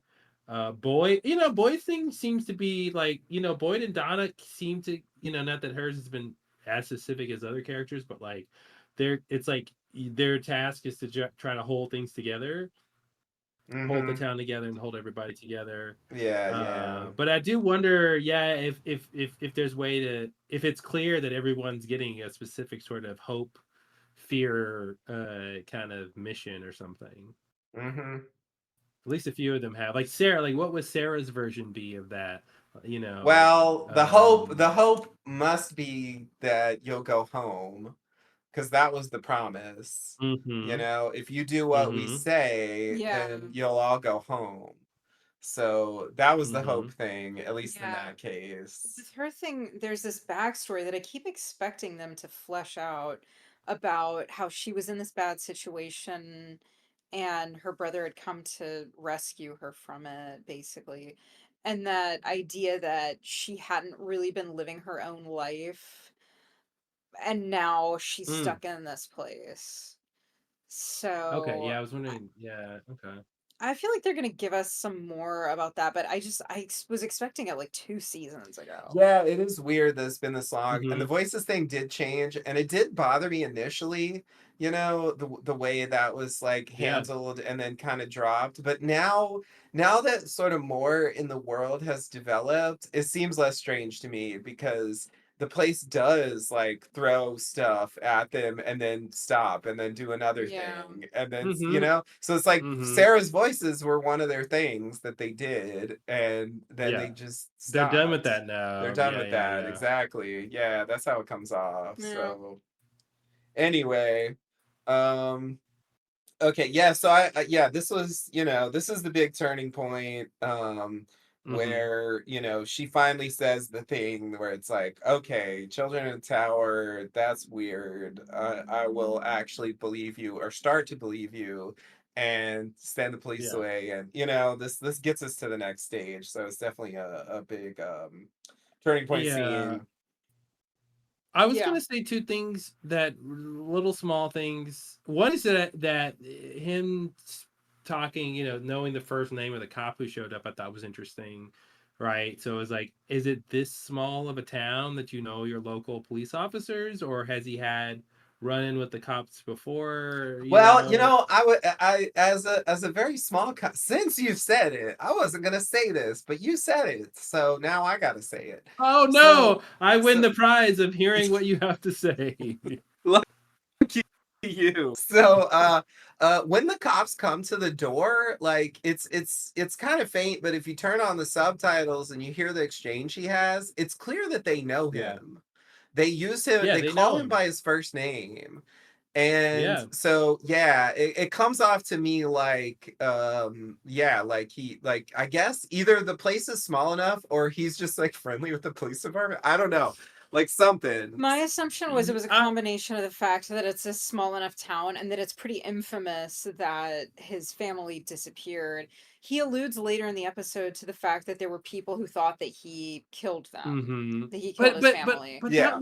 that was 40 years ago. Whatever cop he's talking to was Yeah, probably just being bored. So that was a little. But yeah. I think that that's fair as an I idea. just mean The other like thing I threw out maintain there is, contact, or something with them. Maybe because his family's missing. well, I that's don't what I was know. gonna. Well, but it's a cold case from 40 years ago. But anyway, It is definitely a cold my case. point is, it could be that he's, an alcoholic or something, and he has binges where the cops get called or something. Like he's has Yeah. trauma from his family being so that's so they're used to him coming because that the I thing he said was I made a mistake, which means to be like, oh, like I've called you guys before. This isn't your first time coming out here, but this time I don't actually need you, or something. That's kind of how it came off to me. Yeah, I feel like it's just functional because otherwise it's like, well, you called, so we have to investigate. Hmm. I do think Like, there is so we gotta like the walk around familiarity and does help dispel what they might otherwise say. yeah. The other thing I was going to say, that detail I thought was interesting and sort of superfluous, and I don't know if that means it will relate to something later, was his details about the gun and that he's never even loaded it. I just thought that was an interesting thing to be like, well, even though it's threatening you, I'm really a good guy because it wasn't really loaded. I'm like, that's it. Why say that here in this moment? Why bring up the fact that the gun wasn't loaded or that he's a pacifist I in a sense, or I don't know. have a feeling that it's because the writers know that they're gonna ask Tabitha to go into a basement with this guy in a few scenes. Okay. Like they need to start making this guy not scary, or else you Okay. don't go into a basement with a strange man who's got a gun. You do Yeah. anything other than that. And so I they need to see. I start see. So redeeming they need him. to make her feel more comfortable. He's going out of his way to make her Yes. feel more comfortable. Yeah, yeah. Yes. Yeah, that Okay. makes sense. Okay, I can buy that. Yeah, yeah, yeah. I didn't But actually it think also about feels that. not Don't go into necessarily. women don't go into basements with men, even if they say the gun's not loaded. But what if you just came from a hell place and your lunchbox led you here, It's and this is the guy yeah, who might yeah, know yeah, yeah. How many something. details do we need to add? Mm. Yeah, exactly, right? And you're trying to get back to your family because a boy in white pushed you out of a tower. Women, should you go in a basement then? And the answer is still Oh. no. The answer is always going to be no. I mean, here on Yeah. planet Earth, I think it's reasonable to say no, but yeah, I if you're in was that I world, was who telling knows?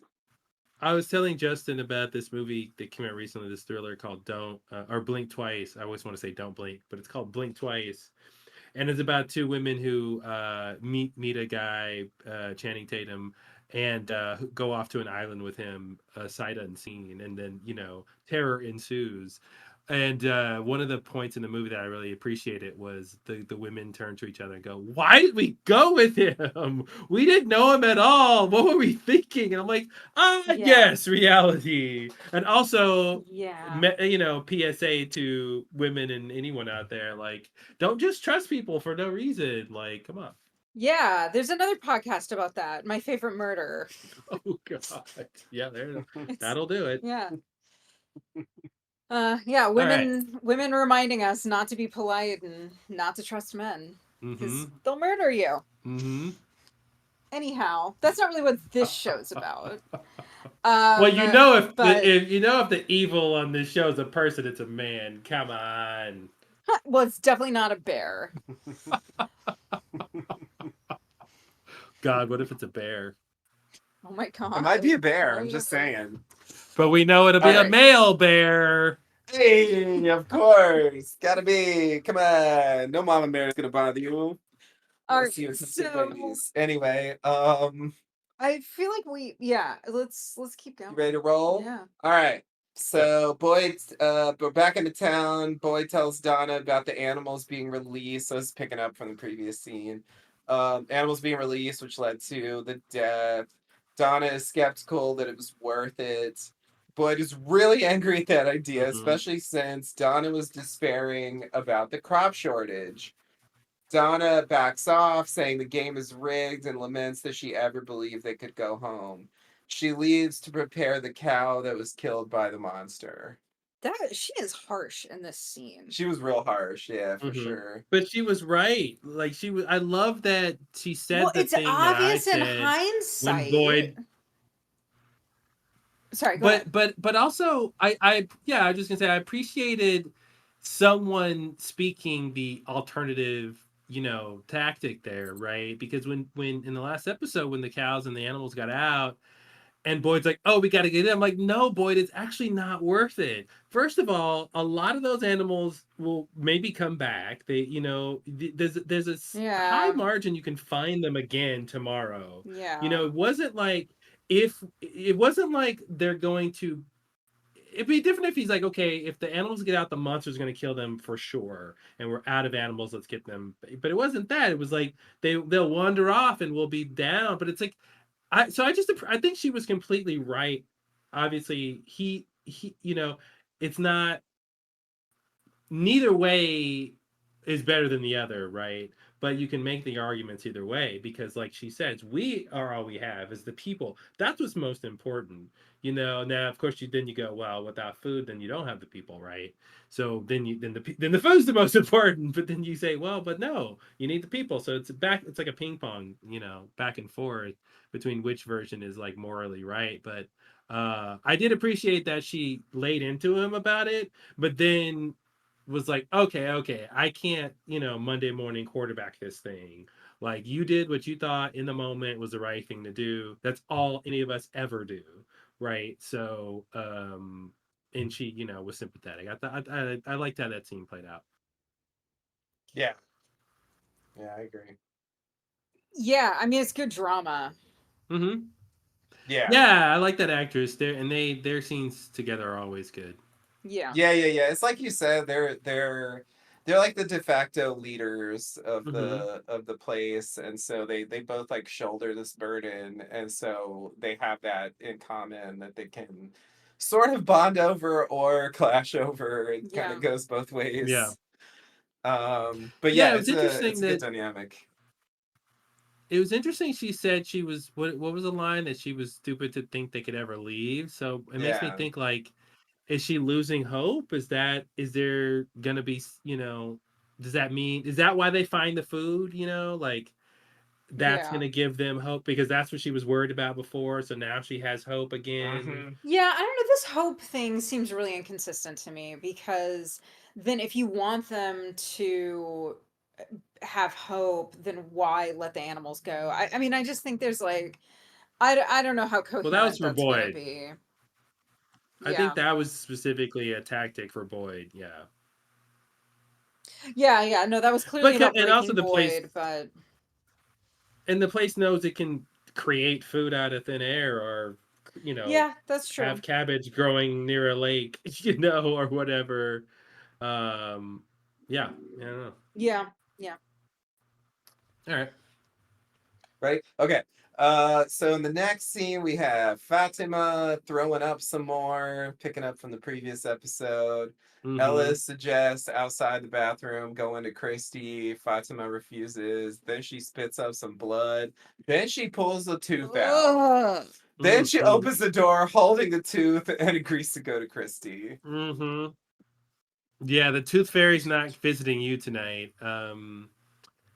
Yeah, I thought first of all, the thing I thought was a little unrealistic. I get it for the drama, but having conflict, he wants something, she wants the opposite. But like I think a woman in a new pregnancy in a place like this with no access to medical care and no sufficient food and resources for her new baby would be the first person to say I need a doctor at the slightest hint of almost anything. So it was a little bit weird that she's like, you know, being this sick and resisting. But once her tooth falls out, she has no choice. Yeah, Yeah. she has a line, and it's like, okay, this The is line like is her teeth. ridiculous. Yeah, yeah, exactly. Becomes She finally saw the tooth of the situation. You guys oh like that? That's no, hey, have me back again, and oh you'll get more of no, those. oh my god, yeah, we've been Yeah. lacking in the It's pun department. I feel like it's hard to say how bad the morning sickness is compared to, I mean, but I don't know. The tooth thing, like if you Hmm. can't hold down enough food to not lose a tooth, which assume that's a real thing that you can lose teeth from being Yeah, I malnourished. think that's right. Yeah, But it yeah, seems like the Yeah. malnourishment is at an accelerated pace. That's what's it odd. It seems like does. it's happened since she got pregnant, Yeah. and it's she's somehow more malnourished than everyone else. I think it's probably what's growing inside of her is stealing her nutrients or something, I think that's it too, or You especially based on where it's hey going. guys, that's the definition of pregnancy. No. well, But stealing versus sharing. Stealing, Come yeah, no, on. stealing. It's steal. they're Someone Yeah. always steal stealing. from you. And then they grow up and they steal your No, but money. this Yeah. one, Yeah. no, but this one is like craving some gross, Hmm. rotten Yeah, she said shit. she couldn't get anything down. She hasn't been eating Yeah, because she can't get anything down, and now yeah, she has cravings for rotten stuff. Yeah. yeah, exactly. Yeah, so I do suspect that it's this particular pregnancy that's leading to this, even if obviously, there's How some long? elements that are always there. How long do you think we're gonna go before we get the scene where she starts wondering if her baby's evil? Next episode. Okay.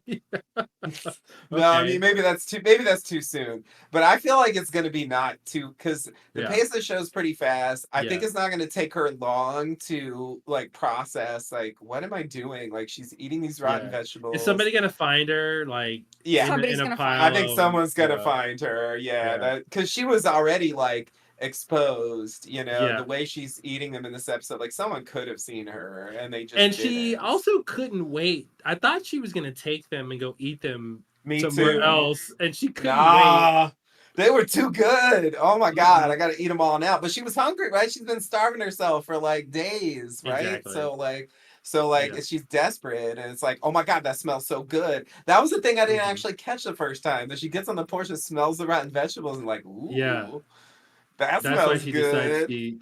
to try it. Yeah, yeah, to Yeah, to sell go over appetizing to there. her. Yeah, because I thought the door was locked, and I was about to have a long discussion about why is the door locked, and then that other woman like Maybe goes in just fine. I'm like, okay, I don't think the door was locked. I think she just smelled the vegetables. yeah. Well, that smelling thing, it's long COVID's a bitch, isn't it? Oh no, it's just a big metaphor for long Oh COVID. boy. It's going to be very embarrassing. I All they can't wait need to is a find that out. being, the tower is like a syringe, and the syringe gives you a vaccine. So that's why Tabitha was able to get out because, okay, I stretched Oh that my metaphor God, too I love far, but that. Yeah, no, let's spend another hour on that. Yeah, yeah. it's one of those things where, it's not unprecedented for pregnant women to crave things that are not food because of various like mineral deficiencies and things. There's like stories about that, but it is a little Mm-hmm. bit wild. I would say like the season finale end game, like the penultimate episode or something. But I don't think it's gonna be her who thinks that I don't know. We'll see. Maybe it'll be someone else, but I feel like that idea is going to arise This, before long. yeah, there's got to be, oh, my baby's evil. What should I Didn't do? she Or, already say a line like that? I mean, She I think she did. was half joking, but like, I feel like there was an oh, did acknowledgement of she? that idea in season two. Yeah, Yeah. so there's something about like she's worried about there will be something wrong with Some the like, Oh, I baby. thought that's she said right. something like the baby will come out with like fangs or something. I forget Yeah, what she there's said. there's something Like, like she said some line that suggested the idea, but it didn't seem like she was totally serious. It was just generally like, what am Yeah. I doing with a pregnancy in this place? And it was just like the worst case scenario. But I do think like yeah, I think she'll get there unless she's like under the sway of this thing, and so it'll like stop her from thinking about what she's doing, yeah. and so it'll Mm-hmm. have to be someone else. I mean, that's the only way I could imagine. If Yeah. she's aware of what she's Like doing, I she's think she's she'll like, realize. whatever my baby needs, I have to do it. And Yeah, but Yeah, now, yeah. I just thought of yeah. something horrible. Can't wait. Is this going to be a different version of what happened with Sarah? And her need to take care of her baby and nourish her baby is going to turn her to like cannibalism, or something super I hope dark. not. That would be too much, I They feel find like. they find her nibbling on a dead body or something. Oh God. Yeah, let's hope not. Oh man, I that think is it's gonna not out of the be question. I feel like that's the thing.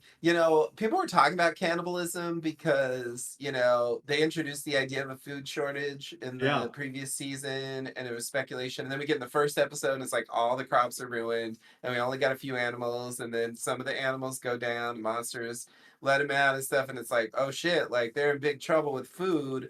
Are they going to turn to cannibalism?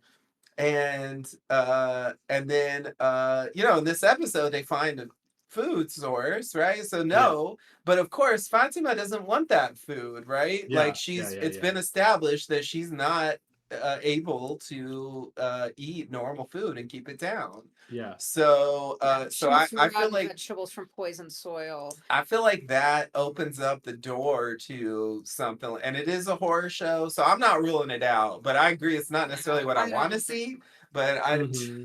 I think I it don't could see them happen. doing that. I don't see I them think it doing could that. happen. No, I don't believe that.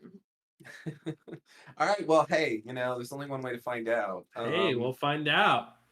Who's got next week's Place your episode? Let's bets. go. Yeah, place your bets, everyone. Bet, review, and subscribe. I don't know. Come on. Um, so, okay. Next scene. Um, Boyd stands by the swimming pool with the truck. This is the swimming pool of the motel whose building is no longer there, even though the sign's there and the swimming pool is presumably there for the motel. I think that's what's going on there. That's the thing I concluded from watching season one. Anyway, it doesn't matter, but this is just what I thought. Okay.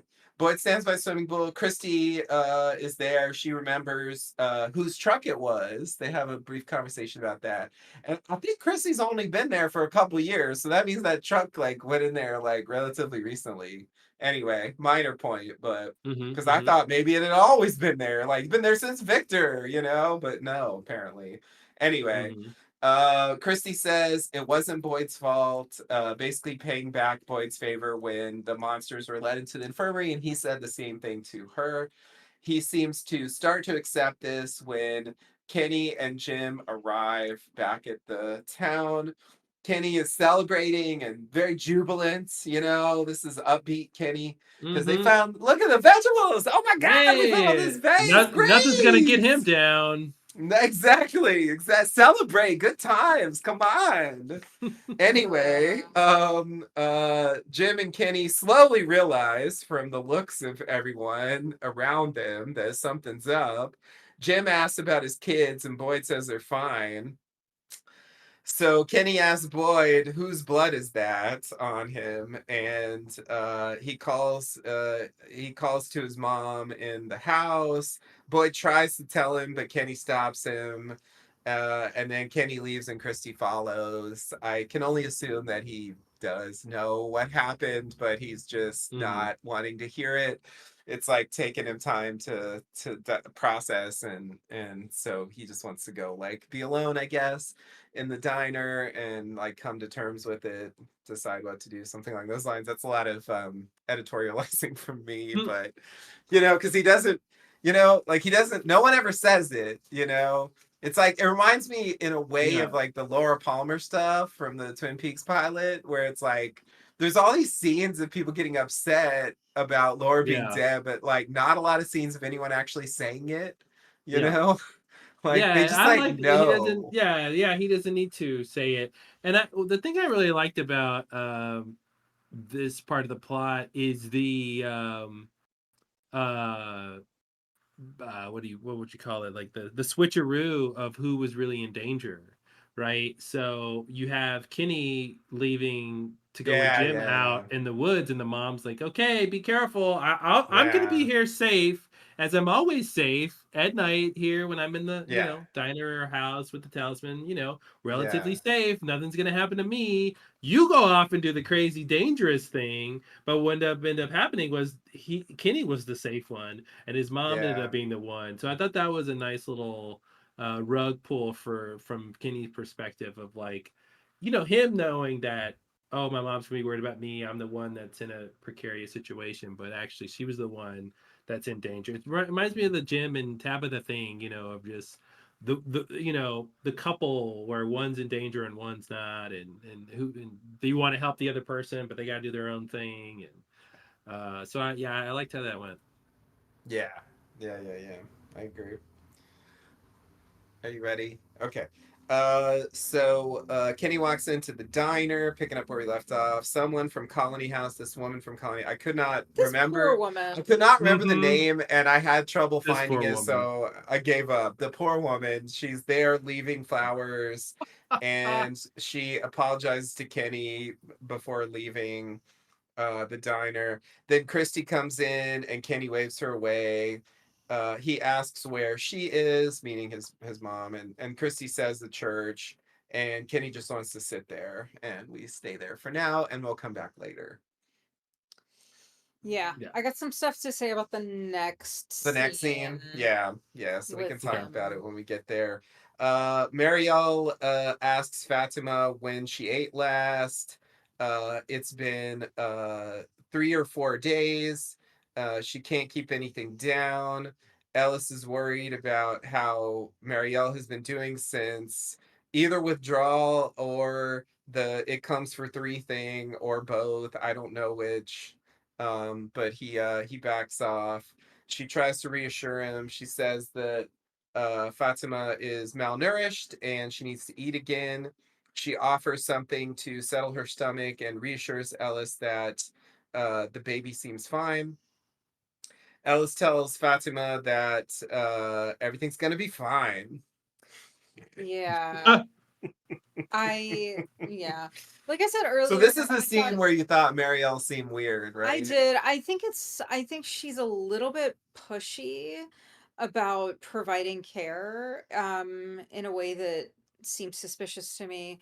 Oh, I'm Um sorry. I'm sorry. I messed up. I actually skipped the previous scene yeah. here. At the infirmary, Ellis and Fatima arrive. Marielle's the only one there. She offers to take a look. Ellis is skeptical, but Marielle reassures him that she's a pediatric nurse. Sorry.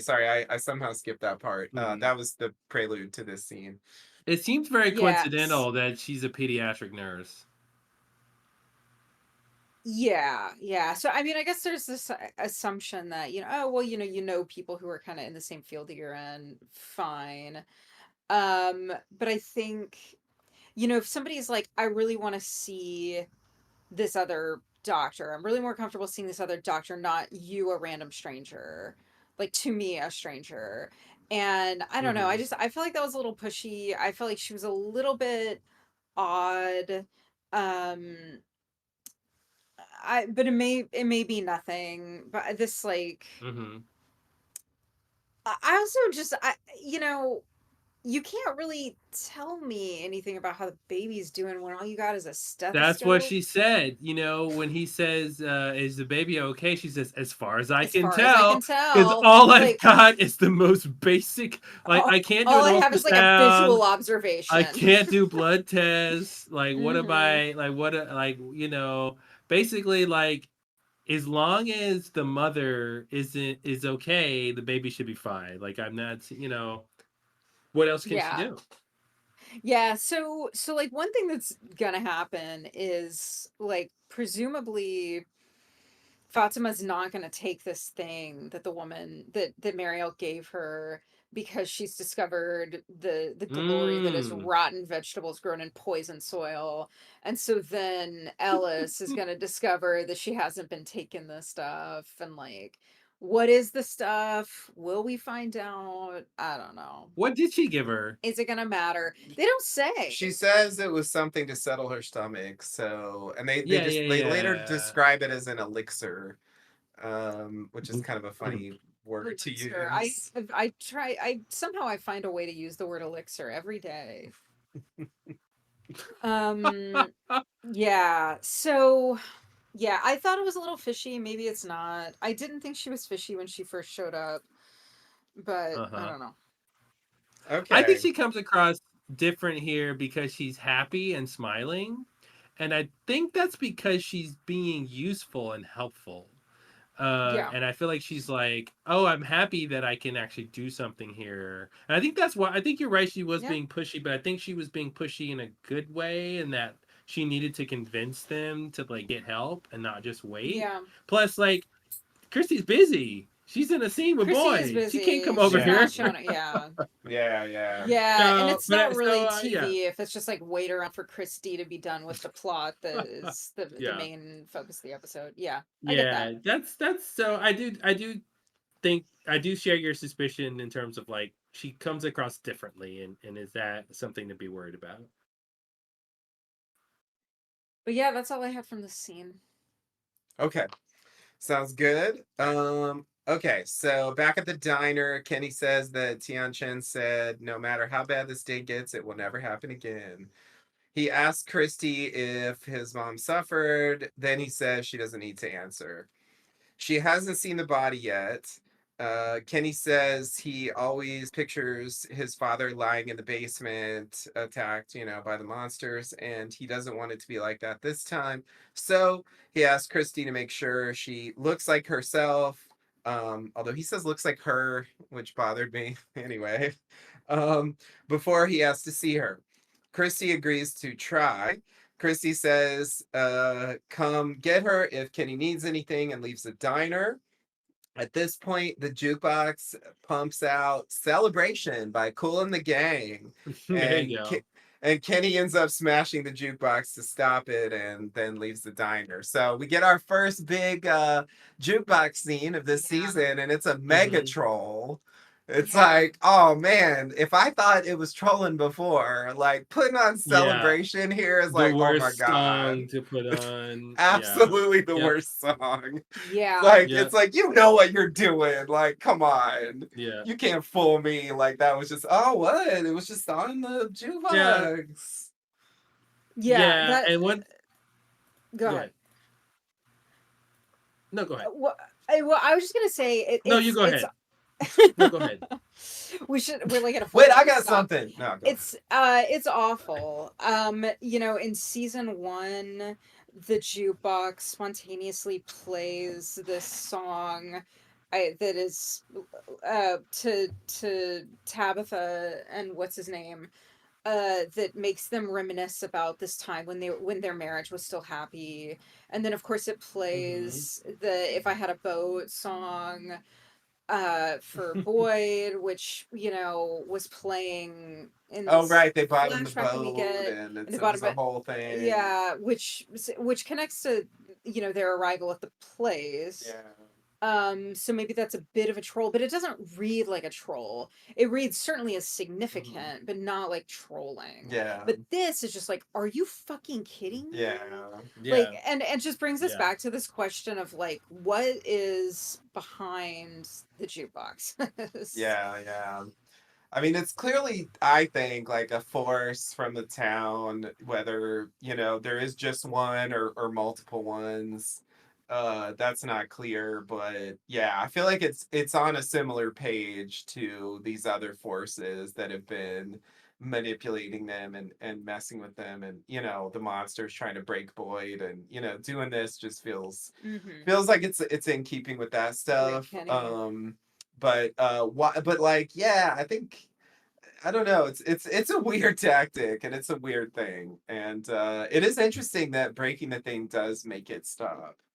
Yeah. Because it's not I. even running on electricity. It's like Hmm. generating its own power, just like everything in the town is. So it's like it's I don't know, whatever. I mean, there are rules, so I guess that that's a rule. If you smash it, it'll stop. But Hmm.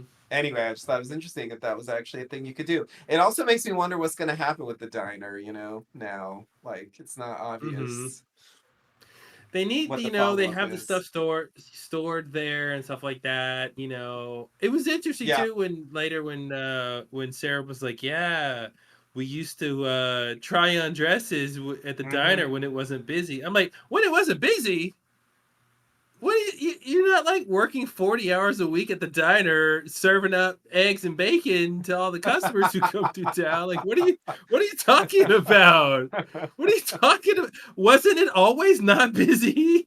I mean, it was weird like to Well, I categorize mean, it we as if saw we saw a few busy times, like the morning. It seemed like a lot of people came. I don't know. I mean, I feel like we've seen a couple of times where there's like a decent crowd in there, but I generally agree with yeah, your yeah, yeah, point for the yeah. record. Yeah, yeah, yeah. Yeah, it But was it's just it's a not like they're gonna have a huge surge in Yeah. business. Like the only people who can yeah, go there's not there are like a people lunch there. rush, They right? Like tried there's on a not Yeah. like lot of Yeah, yeah. No dresses. one has they're a not job.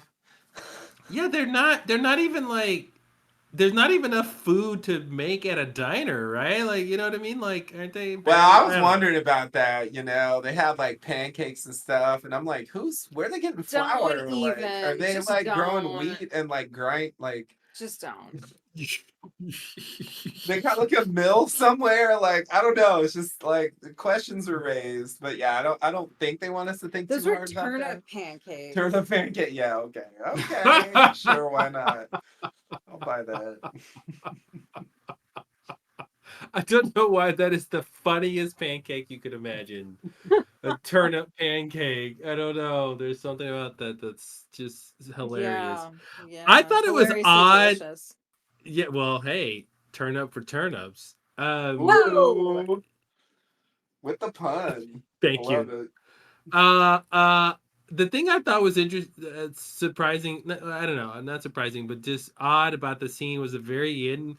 The way he smashed the jukebox player, little radio, with a tray of silverware, I thought was like Hmm. weird as hell. It's like that's what you decided to grab and slide into the thing. I was like, I've never seen that. I've never seen anyone smash something with a Yeah, tray, I a agree. It plastic tray was of silverware.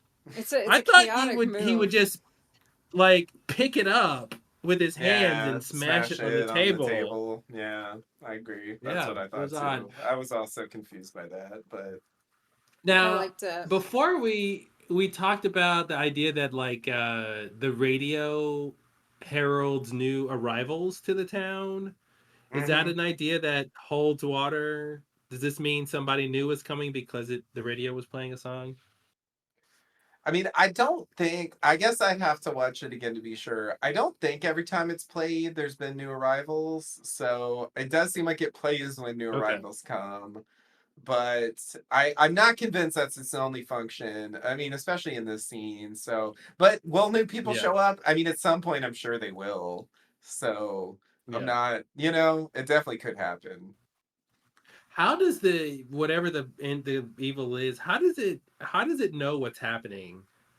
How does it know he's in the diner by himself? Yeah. Right? There's clearly not like cameras around. This isn't like, you know, hidden cameras and someone I mean, evil's I at like wouldn't. a I switchboard don't How think did watching. the that. monsters know what Boyd said? How did When they he was know by that Tabitha himself? Yeah. was digging in the basement? I mean, Yeah. they know Yeah, things exactly. that they shouldn't know, and so either there is like a secret surveillance system all over, or it's something The place supernatural. itself is somehow like able to sense Like what's it, no, yeah, happening and Mhm. transmit it, yeah, Mhm. But Um, like, but it doesn't do things like, oh, some people are gonna go to the cave where the monsters are sleeping. Let's make sure the monsters wake up and kill them. Like it yeah, yeah, doesn't yeah, yeah. warn yeah. the monsters. It lets them do certain things. It Yeah. obviously part of it is to get them further down a rabbit hole, of course. Mm-hmm. But like, Yeah. yeah, I don't know. Yeah. Actually, there's a thing about the caves later that I'm curious about. So we might Okay. return to that Yeah, topic. Um, okay, so then we go back to this is Julie sitting at home as Jim returns. Julie says Tianchen is dead, but Jim already knows. She says that Ethan's upstairs. Jim tries to console Julie, but she tells him to get his shit together. He should have been there. He needs to accept that Tabitha's gone. It's been 4 days. She had to be there for Ethan when Thomas died, and she can't do it again. He agrees, and then she leaves. yeah. Mm-hmm. I mean, I think it's pretty straightforward. It's reminding us of Thomas. Yeah, Yeah. watching it again, I was like, oh right, that's one of the reasons why they brought that up in this scene because it does Mm-hmm. seem like there's a thing they're doing with Julia. I'm not quite sure what it is yet, but like she's been a bit weird in both episodes. Like she's like recovering from being in that weird state, you Hmm. know. Yeah. Yeah. I don't know if that's affecting the others in the same way. Mariel did sort of make a comment along those Yeah, lines about that as well. So Being mind raped um or something. yeah, exactly. Yeah. So like yeah, like maybe there will be some follow-up to that experience or maybe it's just functional to get to the point of the drama here. I'm not sure. But yeah, I agree. It's definitely functional, but it's also a very I mean, it's just a very reasonable scene because like, yeah, yeah. Jim, what are It you is. doing? Yeah, what the fuck are you doing, Jim? So Like, then, what then was your Thomas. plan? Now I'm confused because if she was 15 when Thomas died, and he died when he was a baby, like how old is she now? 18? Like Yeah, probably Yeah, 17, then that's the thing. Like the voice, I 18. feel like the voice on the phone is is too older. old. The voice on Oh the yeah, phone is a no. I mean, I lot think they older. said he was 2 when he died. So, uh, Okay, so he could be 5 or 6 at the most. That's definitely still yeah, younger than that voice sounded. yeah, So that's Yeah. interesting. yeah, yeah, yeah. But Uh yeah, I don't have a firm grasp of the timeline, but I feel like Yeah. that's approximately right. yeah. It should have Um, been like, Daddy, it's Yeah, exactly. me. it's Tammy.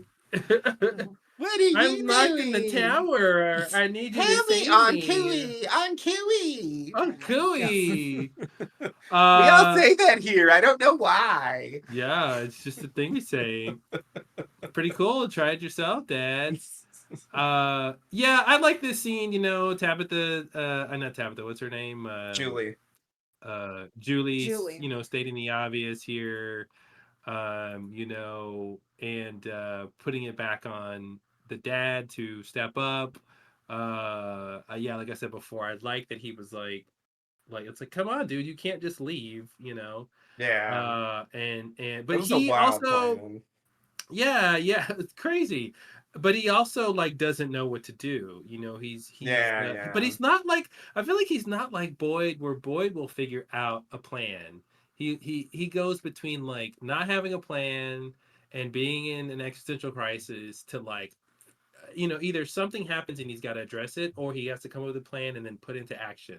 And then he goes and does that until he hits another brick wall. And I feel like Jim just like stumbles around, and he's just sort of, and maybe that's to Julie's point here, right? Like when shit hits the fan, like he's not really reliable. He mm-hmm. doesn't, it doesn't catalyze him into action. It puts him into inaction or bad action as this plan to go off into the woods to look for Yeah, Tabitha, right? So yeah, and so that just leads him to be susceptible to whatever is going to be happening here with the evil and this phone call from Tommy, which one is it? Thomas. Thomas, yeah, Yeah, yeah, you're and close. Tommy, if you will. They've never said Tommy, that, but let's say Tommy. yeah. But yeah. Anyway, that's my thoughts on that whole all that stuff. Yeah, yeah. No, I agree. Okay. So yeah, so we're going back to Tabby and Camden. She's eating, following up from where we left off. Henry Mm-hmm. says he doesn't get a lot of visitors. He says that his wife, Miranda, that's Victor's mother, started hearing children's voices calling to her before she disappeared. They were locked in a tower somewhere. He never told anyone but a detective who is now dead. He says that when she's done eating, he wants to show her something. And then a bit later, we pick up with that as he leads her upstairs to see Victor and his sister Eloise's room. Tabitha sees a drawing there of the family, I guess. Henry says he was suspected in their disappearance, but he didn't care. The last words he said to them were clean your room or no TV. And then he went to work. And when he came home, they were gone. Tabitha asks why he's showing her this. He says he doesn't know how she knows things, faked the articles, has the lunchbox, etc. So he concludes that she's telling the truth and Victor is still alive.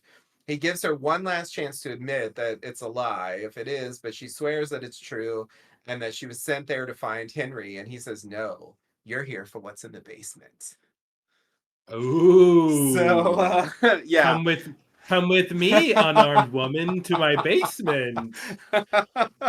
Honestly, that never occurred to me Yeah, as a thing. because we're men. I So, know, you're definitely right, but like it's when you but point it out, by this point, from storytelling that he's not that they're not going to go that direction, that right? is true. Yeah, he had been disarmed by that point. Like the most threatening he Yeah, ever was even taken away because like he's like, yeah, not only is the gun yeah. not loaded, but I've never even fired it. Mm-hmm. Mm-hmm. Yeah. It's like it's like let's take this as far as we can, Yeah. like Yeah. In to fact, disarm. I don't even have a gun. Right. Whoa. Never no good. I was pointing my finger at you the whole time, Tabby. That's Come how Yeah. that's how on. that's how fatigued you were. You thought I had a gun and it was a finger gun. All right, we gotta make a little faster progress through this, but I do want to say one thing that I thought was like I love this because you never see this on TV where she's eating and he's like, "When Yes. you're You done never, eating, never, ever. never." No. Because all he had to say Okay, well, was, I got something to show you movies in and the TV, basement. But it's like, yeah. exactly. Movies and Yeah. TV are filled with instances of people getting their food and then immediately Uh-huh. the action changes and the food never gets eaten. That is very Yeah. true. That is very Anyway, true. I got a kick out of that. I remember when Yeah. Maddie orders that cherry Coke at the Double R in Twin Peaks, and This like they isn't how sit we make down, faster progress. and then they just get up and walk out, and like she didn't even Yep. touch it. Anyway, whatever. Minor point. I do have to say one thing about this scene. That I just thought this was interesting because he says the last words he said were "clean your room" or "no TV," and then he went to work, and when he came home, they were gone. I just think that's weird. Like because the other examples that we've heard of people ending up in the town were people who are on Hmm. some kind of trip. They were going somewhere, right? They're Yeah. on a bus. They're Yeah. on a vacation. They're you know what I mean? They're always like Yeah. going somewhere intentionally. And this is just weird because it's like she just ups and leaves and takes the kids. And it's like that, so that he didn't even know. I mean, I guess it sort of has to be something like this because he doesn't, he didn't go and he doesn't Yeah. know what happened to them. But I just thought, I don't know, it was just notable to me that Hmm. they didn't leave on like a planned vacation. It wasn't like she was like, oh, I'm gonna go to wherever with the kids for the weekend or for whatever for a few days and clear my Hmm. head, or I, you know what I mean, there's nothing. Like it was supposed to be a normal day and then they were just Yeah, and gone. she just So seemingly decided to leave. Yeah. and it's like, and how does she even know? Was she just drive randomly and run into the tree? It's like it makes it seem like she planned to do that. It's just, I don't know. To me, it raised questions for Well, like, she's got to find the kids. why does she Maybe. leave? But like, how? Like, what was and then she ends up in the town, and it's like Hmm. that's weird because the town was part of the vision she was having. But it's like, what was the plan? I don't know. It made me want to know more about like what actually Yeah. happened there when he wasn't Yeah. there. And I don't know if we're gonna get those answers, but it wasn't what I was envisioning, let's say. Yeah. I assumed it was going to be some other stuff like, oh, she left me and took the kids, and I don't know, or something where like Hmm. it makes sense that, but it was like, no, everything was normal and then they were just gone. And like, but that I think must mean that that same day they somehow like found a tree and ended up in the town, Yeah. like, and it's like, no one else has been able to do that so deliberately, at least that we know. So anyway, I just want to pause for that. Hmm. Hmm. All right. Now I'm ready to move on. Um, okay, so Jade looks out the window, sitting with Tian Chen, and Christy comes in and uncovers the body to get a look. Jade tries to leave her alone, but Christy says she needs to fix her for Kenny, and she doesn't know how. She's not a mortician. Jade offers to help, and he thinks they can do it. Yep. So Yeah. that's that scene. Straightforward, functional. It definitely, yeah, it does the job. Okay. Ellis leads Fatima back to Colony House. Fatima tells Ellis, "Oh, you should go. Why don't you go see Boyd? I'm okay. Don't worry about me. Fatima's got this now. I think I got a new plan for dealing with my problems. I don't know. I'm getting suspicious now. Anyway, the second time I watched it, I was like, it's weird that she sends him away. It makes me think that on some level she knows. She But can already anyway, smell. yeah, something. I don't know. They Well, but don't she play it like also that, but she didn't even want, but I agree, but also she started out from that place of not wanting him to be Exactly. worried about her. So she's that's basically like, true. okay, now that you're done twisting my arm to see the doctor, go back and Yeah. Yeah. go do your No, thing. you're right. Yeah. So. You're right. You're not wrong. Okay, so he reluctantly leaves her there with the elixir, with Marielle's famous elixir. She tries to go into the house, but catches a Marielle's cure-all elixir. yeah, exactly. Yeah, she should fucking like sell that stuff. Anyway, she tries to go in the house, but catches a gentle whiff of something Oh, what's that something on the air? wonderfully delicious on the air. It's like those cartoons where like, Mm-hmm. animals like walking by and there's like a pie cooling Pie in Hmm. the cooling on the window and they get windowsill. that whiff of that Mm-hmm. odor like Yep. coming, like, ooh man. So Nikki, the mean one from the bathroom in the last episode, is on the other side of the porch with the rotten crops, and she says they're going to try to compost them. She apologizes about the bathroom incident and then leaves. Then Fatima's alone, and so she gets to sniff those rotten vegetables, and oh man, that smells so good. So she grabs one and takes a bite. Oh man, that was so good. She grabs some more, and then she like plants herself in a corner and starts chowing down on those delicious rotten ass vegetables. Yeah. Yeah, so like this is really yeah, it's like taking this like Rosemary's Baby-ish turn where it definitely signals to me that there's something untoward about this pregnancy and potentially the baby as Something something's well. ro- something's rotten in the state of her womb. Hey, hey, oh, speaking of Shakespeare quotes, wow, very nice, very nice. Yeah, exactly. So yeah, like it's just, and like Yellow Jackets had this thing, like they didn't do this exact thing, but they definitely had this portent about a baby coming and like what it meant. And then, technically it was a different thing, but they had like Thaisa like eating dirt and going out and stuff. And then there's a Dark Tower thing that's along these Mm-hmm. lines as well, like it where there's like a demon baby and it's like making the mother do this like wild shit. That's how it comes off to me. Obviously I don't know for sure where this is going, but anyway, Mm-hmm. like this is the moment where I'm like, okay, like, you can have Yeah. buildup, you can have insinuations, you can have lines. Once you get to the point where you're eating rotten vegetables with relish, I'm Yeah. like, okay, this is after having starved for like 3 or 4 days with normal food and being unable to eat any of it. I mean, Mm-hmm. that's just I don't know. So anyway, not looking good. That's my summary. I love it. Registered. Okay. Yeah. All right. So then Donna's I in the agree. thank you. Um Donna's in the kitchen, preparing a cow killed by the monster. Ethan comes in looking for Victor, but she hasn't seen him. He asks about the cow. He wonders if that's what Tian Chen looked like. Donna says no. He says it looks different outside with snow. Donna tries to propose something, but he just starts to leave. Then Donna says she loved you, Tian Chen. She loved you very much, and then she goes back to the cow. Back to the cow. Back Back to to the the cow. cow. Moo. Yeah, Ethan's I was gonna weird in ask this you scene. guys. Yeah, I was gonna ask you guys. The whole Tianjin loved you. Like, I get that from like in a certain sense, but like, does that really ring true? Did they really spend that much time together?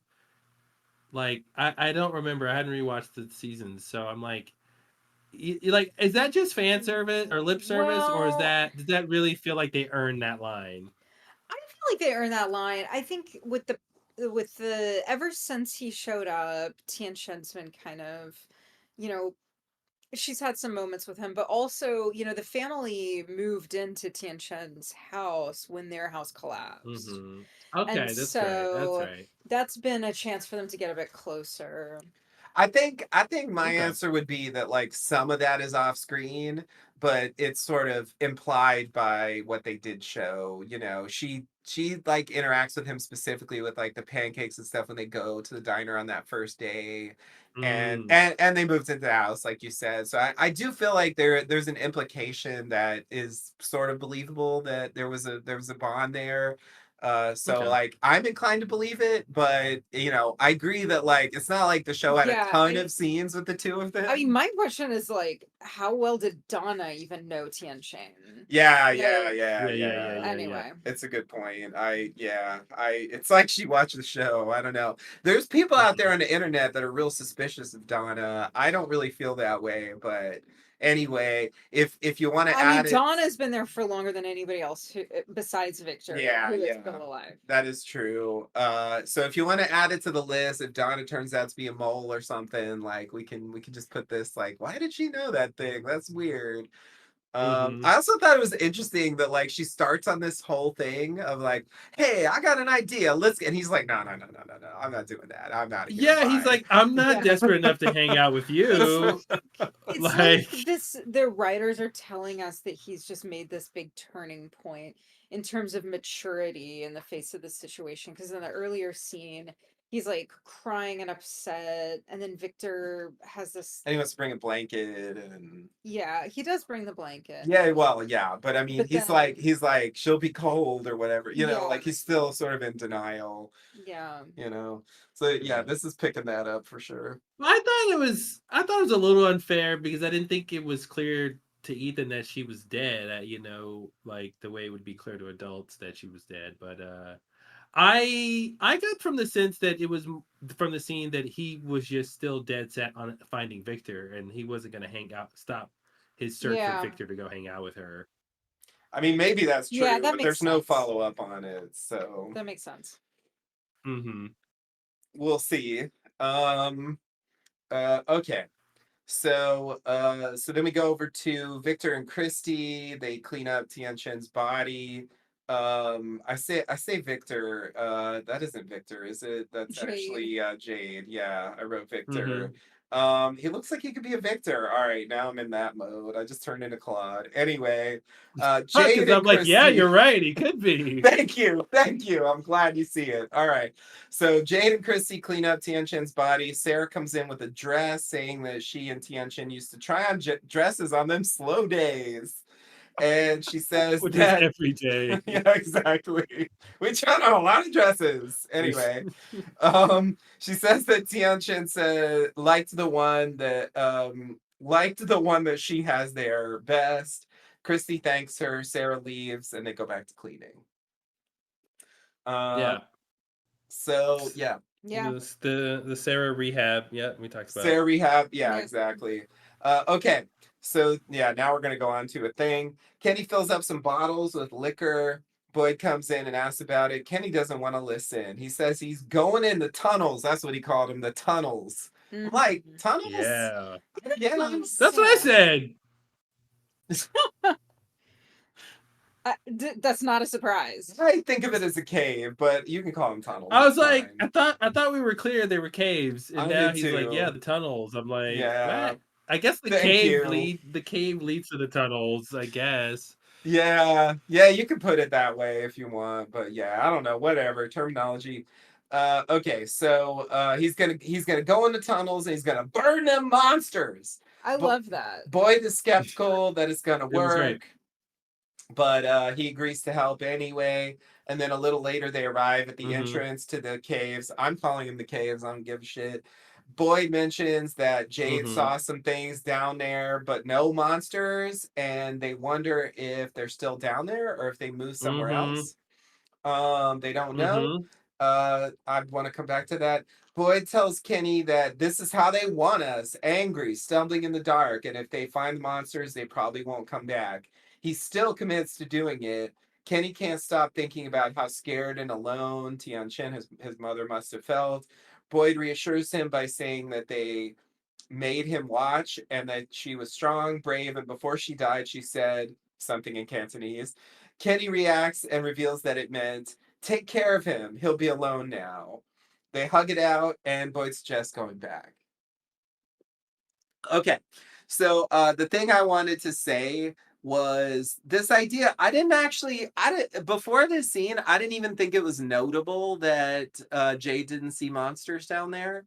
I thought it was just a Mm-hmm. contrivance because they didn't want to deal with the monsters and have it be about the monsters. They wanted it to be about him seeing the kids arrayed in this particular Yeah. configuration. And so I didn't think it, but now they're, Yeah. it's like, is it a thing? The monsters move somewhere? Like, I don't know. It raised the issue for me that I wasn't even thinking about. Yes. Yeah. I Yeah, thought the same thing. same. And it also raised the question of like what determines what's down there when you go down there, which I think is also raised by Mm-hmm. the adventures out into the forest of like to what extent does what you find depend on who you are and what your motivations are? Like I'm just not sure how consistent Mm-hmm. the locations, the function of the faraway trees, like some of these things, like yeah, Mm-hmm. are any five people gonna find the same thing if they go to the same spot in the caves? You know, it. Mysteries abound in this Yeah. show. Definitely. Yeah, and specifically to do with the caves. There's a lot unresolved. I And it also seems like the kids are connected to the caves, and it's like that doesn't have anything to do with the tower. So I'm just like I'm still confused about that whole thing. mhm. Because that's the thing Jade saw. I don't even think Boyd knows what Jade saw. So, anyways, it's like, yeah, he saw something. I don't know. I don't know if they talked about it off screen, but Jade never told him on screen what he saw down there. Rem- So I just thought it was a little strange. Remind me, was the tower that Tabitha went to, was that a lighthouse, or was it just like a like Yeah, it literally was a just like a tall lighthouse. It had like a building? lens in the The lighthouse, top that was okay. projecting light. Is that Yeah. okay? Okay, that's what I thought. Because Yeah. that makes me wonder if that's just a misinterpretation. Like that's not the tower. It might Like the be. tower It was might what Jade be. I mean, the saw. kids didn't seem to be Yeah, there, so and like Tabitha doesn't really yeah. seem worried about that, which I think is weird, because like I thought she thought like that's the tower. I'm gonna right. And it doesn't seem like she's concerned that she didn't find the kids in that place. Like she's concerned about other things, but like not that. I Mm-hmm. don't know. It's just there's something fishy there for sure about the kids and where they Also, are. speaking of fishy and lighthouses, just to note that should suggest that this is a coastal area. If there's a Yeah. lighthouse, there should be water That's next to true. it. That's true. So that gives you some ideas of what could be around. So I had a different interpretation about that, which is yes, lighthouses belong on the coast, but their function is to keep people away from a dangerous area. So the idea that there might be a lighthouse to warn people away from the vicinity that, you get trapped in it.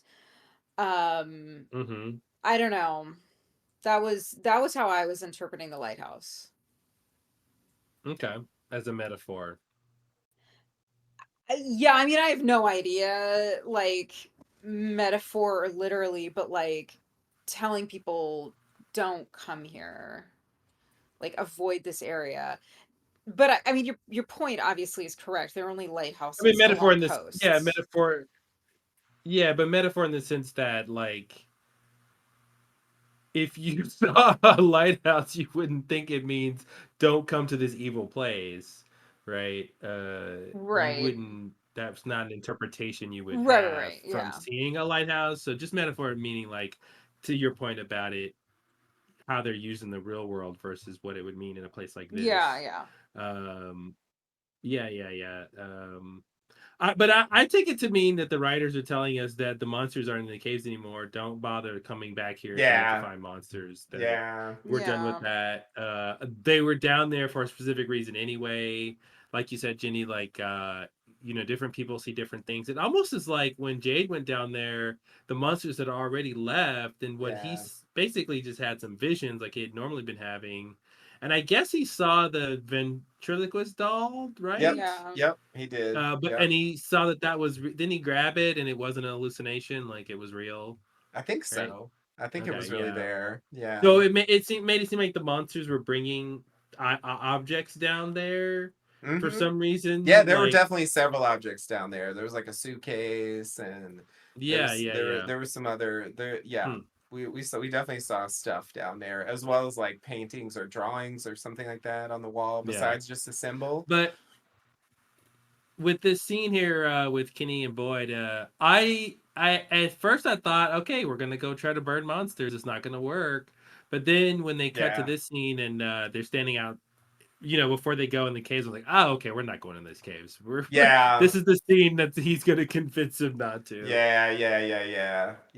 They wanted to delay it, and yeah, they get stuff out of it, so it sort of makes sense. But in a way, like Yeah, I wanted to see them try because I don't know if they've ever tried to burn the monsters, So I was kind of curious, yeah, like where that would go, yeah, because we've only seen them really try to like shoot them, So.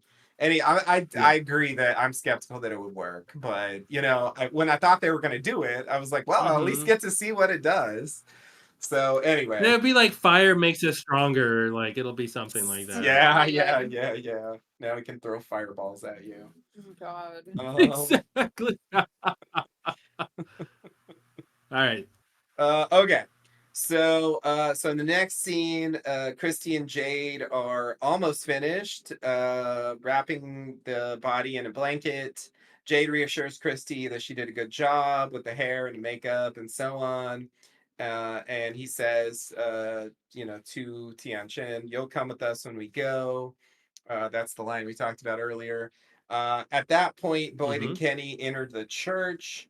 Kenny goes in to see his mother and cries because his mother died, and it's sad.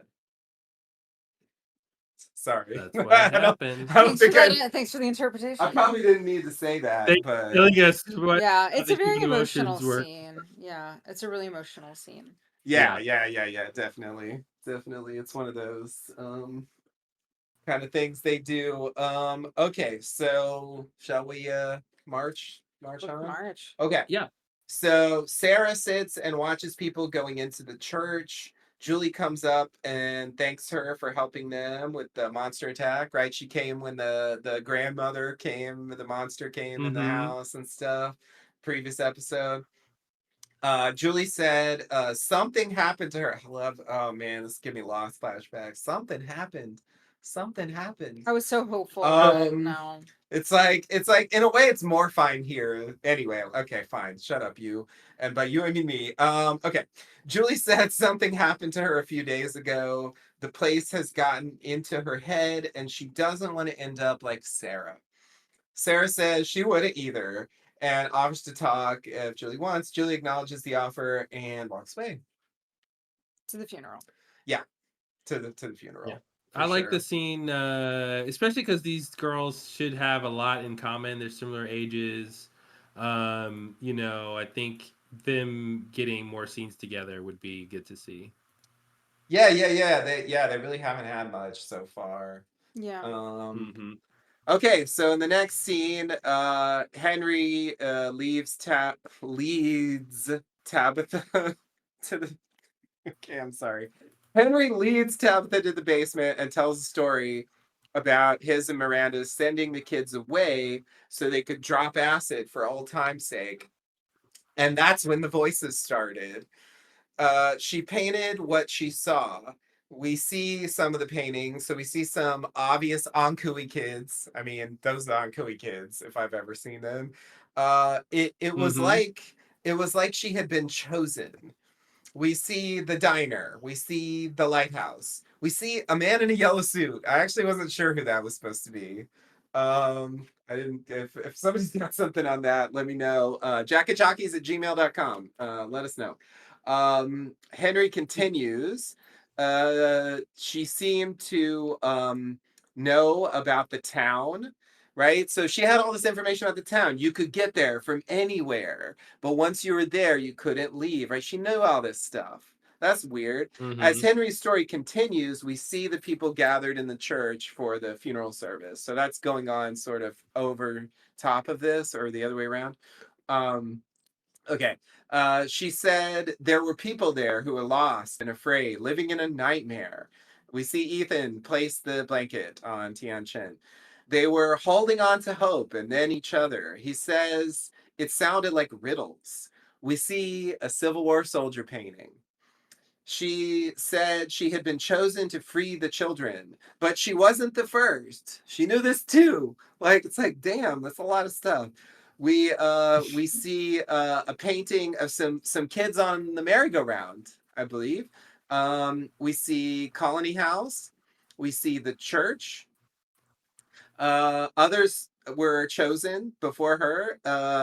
This means Miranda, actually. But she could see them and that they failed, never setting the children free. We see a painting of the diner. Um, uh, Henry speculates that Tabitha has been chosen as well and wonders how she got out. Under the diner painting is a painting of the boy in white. Just if all the shit she already knew wasn't enough, Yeah. We've also got this connection of the one that's seemingly leading Tabitha around also was leading Victor's mom around in a similar way with a similar mission, and yet she failed seemingly like all the others before her. And this is another reason why I don't think she manifested the stuff, because it seems like that stuff came from before her, and that there were people before her, and Tabitha's after her, and there's a lineage here. So Mm-hmm. anyway, Mm-hmm. Yeah, that's fine. just throwing it out there. But it was kind of wild to see, like, literally this guy's got paintings of it in his basement of shit from the Yeah. town. I was trying to Yeah, I was trying to guess what was going to be in the basement, and my best answer at the time was like a model of the town or something. I was Ah, like, you were oh, this You was close. got something you my were wife was close. Yeah. working You on. were Yeah. real close. Yeah. Yeah. I thought, because I'm like, what's big enough to need to be in a basement that he wouldn't just have in the kids' room or somewhere else? I was like, Mm-hmm. oh, maybe it's something like that. Yeah. It was surprising that, the reveal sort of ends with the boy in white. What I thought it was going to end with was a portrait of her family, sort of predicting that they were going to end up there. Like she would see, her and Jim and Mm-hmm. the kids in a painting, Oh. and then it would prove to the dad Right. again, "Hey, this is me. Your wife drew me and my family getting trapped in Right. this place." Yeah, yeah, yeah. And then it really is like a prophecy, Mm-hmm. Mm-hmm. not just the place communicating like something in the present. Yeah. Um, yeah. Yeah, I can see that. I didn't actually expect that, but it makes sense. So yeah, Cool. Yeah. Boy in white. Boy in white. That's the big question. this is some wild stuff, and this like opens up the door. Like, I wasn't sure what Tabitha's story in the real world was going to be, but like it's kind of crazy that all this stuff is bleeding through, and that there was like it is actually possible to access this stuff, from the outside. Like, you don't have to go in, and it's like it was calling to her, and these kids, these trapped kids, Mm-hmm. like, was that it's just weird because most people don't need like a rationale for going there, right? Most people don't even know it's a place, and Yeah. they're just out driving and they just end up there, right? That's like Well, it that's seems the like the LSD broke the barrier or something for her, it and allowed her does. to access that. And then she was chosen, which is what brought her to the place whenever she was on the drive, I guess, with the kids, But yeah, yeah. There's so much craziness happening, but the boy in white stuff is especially crazy because it's not clear why would he be leading people to doing certain things, because when they're all in the And town, failing. and the idea of they're feeding on fear and hope or whatever, torturing them for whatever reason they might end up saying is the answer, makes sense. But people in the outside world, what are you doing to them, and why? Mm-hmm. Yeah, yeah. And like, I mean, I doubt that Victor's mom was the first person to use drugs who ended up in the town. So, like, for example, Hmm. Marielle was specifically an addict before she came to And the Jade town. And Jade Jade was on a too, you're bender right. when Jade, he you're got right. there. 100%. And none of them reported anything like But this. I think that's about them being broken people and damaged, or not damaged, but in crisis or something, needing some help, which is what they even that's what the dad said, right? Like, these people were lost. Of course, we don't Yeah. have to roll our eyes to hear that word on Oh, this yeah, I show. know, I know. Um, but Yeah. that's what I thought too. Of like, oh, okay, are you guys saying that these are broken people and they need to be fixed or something? Mm-hmm.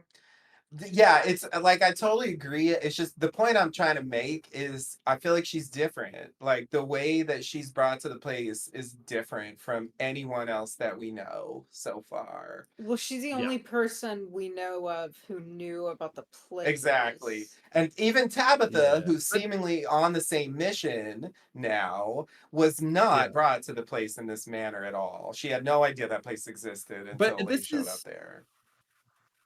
this is what I think is unique about this show. The same way when you watch Lost, you realize you have to acclimate to its own version of storytelling. To me, the thing in From is like the inconsistencies are consistent.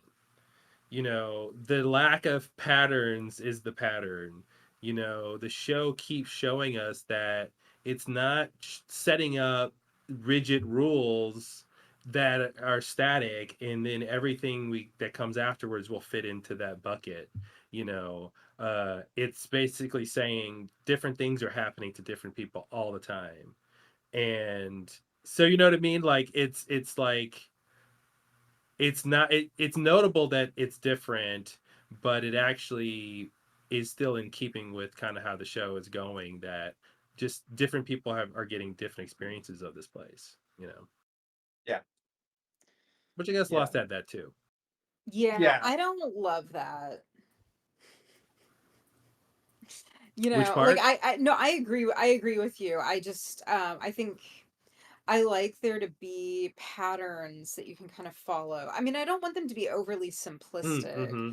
but like Mm-hmm. early on it seemed like, oh, people end up here when they are XYZ. But then it's like, oh, but that's Yeah, not how yeah, yeah. that's not how these people ended up here. Mm-hmm. Like Mm-hmm. there's sort of a theme developing, and then they move away from that. It's like they don't want it to be Mm-hmm. tidy, which I hear what you're saying. It's like we need to pay attention to the signs from the writers about what is the story that they're writing, not what's the story that we might want them to be writing, or else we're going to ultimately set Mm-hmm. ourselves up for disappointment. um Mm-hmm. but yeah, it's interesting. This, to me, this scene just opened up a lot of questions. And Yeah. I'm looking forward to the elaboration of that. I have no idea where they're going to go from here on in Camden. Like Mm-hmm. Yeah, they didn't really Yeah. get to the point. They kind of circled back to where she started, which was the boy in white should Yeah. lead her to the next clue. Yeah. It just filled in a bunch of details, but it didn't really advance what her mission It's not was. obvious what the next I mean, step she still doesn't is. even have the. Yeah, I mean, is it find the kids, or is it find a way Mm-hmm. back to the from town, which is like, Yeah. why you right. have no way to rescue Or them both. or Yeah. resources. Yeah, yeah, or Yeah. both. Yeah. Yeah. Yeah. No, I totally agree. All right. So are you is that good enough for all right. So Yep. okay, so at the church, there's consolation after the service.